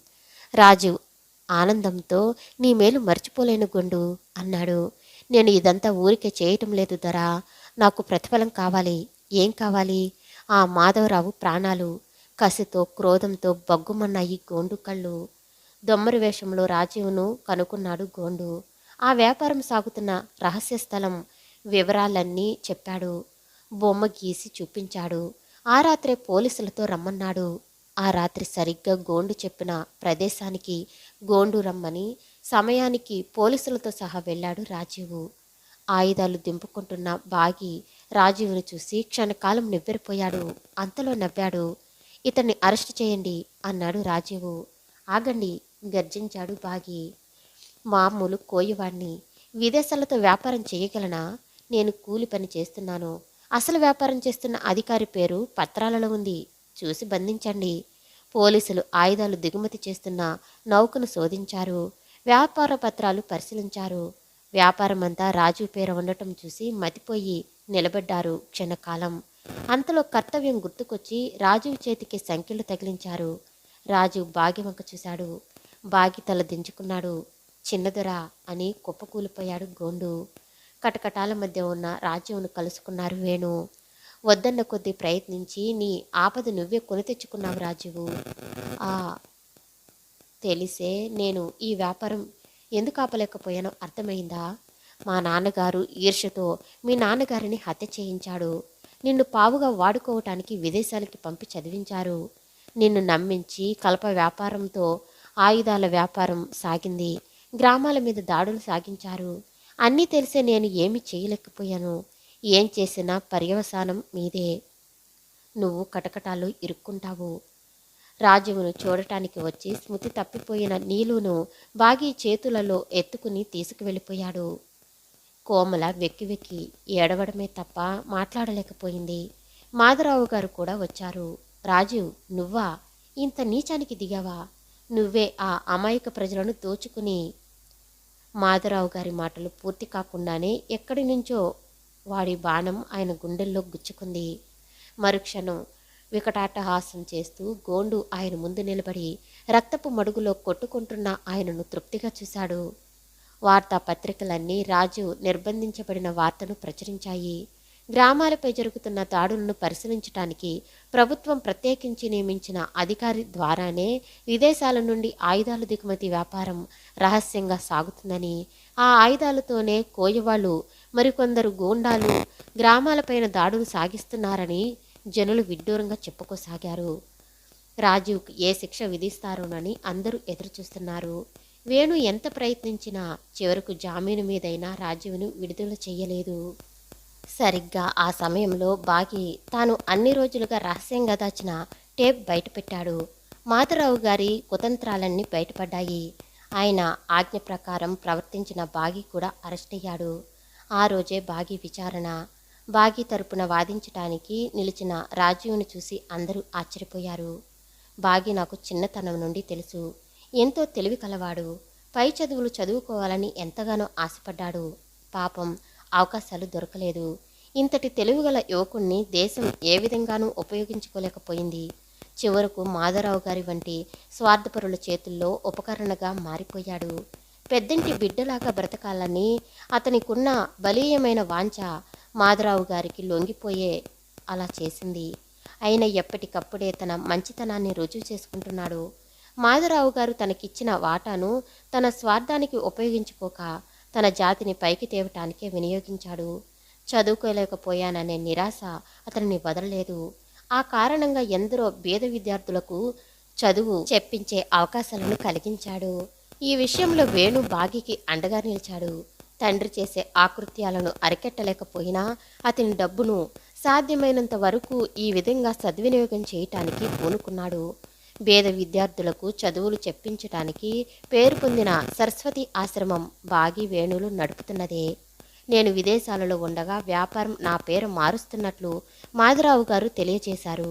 విదేశాలలో ఉన్న కొన్ని కంపెనీలతో వ్యాపారం చేయదలుచుకున్నట్లు కూడా చెప్పారు. మాధవరావు గారు వ్యాపార దక్షులు. వ్యాపారం నా పేరు మార్చవలసిన అవసరమేమి వచ్చింది? అదీ కాక కొడుకు వేణు ఉండగా నా పేరు మార్చడం దేనికి? ఇందులో ఏదో మోసం ఉండవచ్చునని తోచింది. నేను వెంటనే ఈ విషయం భారత ప్రభుత్వానికి తెలియపరిచాను. లాలో డిగ్రీ తీసుకున్న నన్నే ఈ విషయం పరిశీలించటానికి ప్రభుత్వం నియమించింది. నేను ఏనాడో బంధ విముక్తుణ్ణి కాగలిగేవాణ్ణి. బాగి నిజాయితీని నిరూపించటానికే ఇన్నాళ్ళు నిర్బంధంలో ఉన్నాను. బాగి ఆ టేప్ బయటపెట్టకపోతే ఈ రహస్యాలు ఏనాటికి బయటపడేవి కావు. ఆ టేప్ బయట పెడితే తనకు ప్రాణాపాయం తప్పదని బాగికి తెలుసు. మాధవరావు గారు చచ్చిపోయారు. శిక్ష తాను కూడా అనుభవించాలి. అయినా నన్ను కాపాడటానికి ఆ టేప్ బయటపెట్టాడు. ఇలాంటి బాగి శిక్షార్హుడేనా? రాజు ఎంత బాగా వాదించినా, సహృదయుల హృదయాలన్నీ బాగి పట్ల సానుభూతిని కురిపించిన న్యాయశాస్త్రానికి కళ్ళు చెవులే కానీ హృదయం లేదని నిరూపిస్తూ బాగీకి 3 ఏళ్లు కఠిన శిక్ష పడింది. జైలుకు వెళ్లబోతున్న బాగీని రాజు వేణులు ఆప్యాయంగా కౌగిలించుకున్నారు. బాగీ, జైలు శిక్ష పడిందని కృంగిపోకు. విడుదలై రాగానే నీకు నేనే ఉద్యోగం ఇస్తాను. నీ తెలివితేటలు వ్యర్థం కానియను అన్నాడు రాజు. అదంతా సరే, నేను పక్కన లేకుండా మా నీలును మీరు పెళ్లి చేసుకున్నారంటే ఊరుకోను. కన్నీళ్లతో తనను చూస్తున్న నీలు వైపు చూసి నవ్వుతూ చెయ్యి ఊపి పోలీసులతో వెళ్ళిపోయాడు బాగి. సమాప్తం. నేను వినిపించే ఆడియో నవల్స్ మీకు నచ్చినట్లయితే మరిన్ని నవల్స్ కోసం షేర్ చేసి, లైక్ చేసి, సబ్స్క్రైబ్ చేసుకోండి. అలాగే పక్కనే ఉన్న బెల్ ఐకాన్ని ప్రెస్ చేయండి. పక్కనే ఉన్న బెల్ ఐకాన్ని ప్రెస్ చేయడం వల్ల నేను పంపించిన ఆడియోస్ మీకు వెంటనే నోటిఫికేషన్ అందుతుంది. Thank you for watching.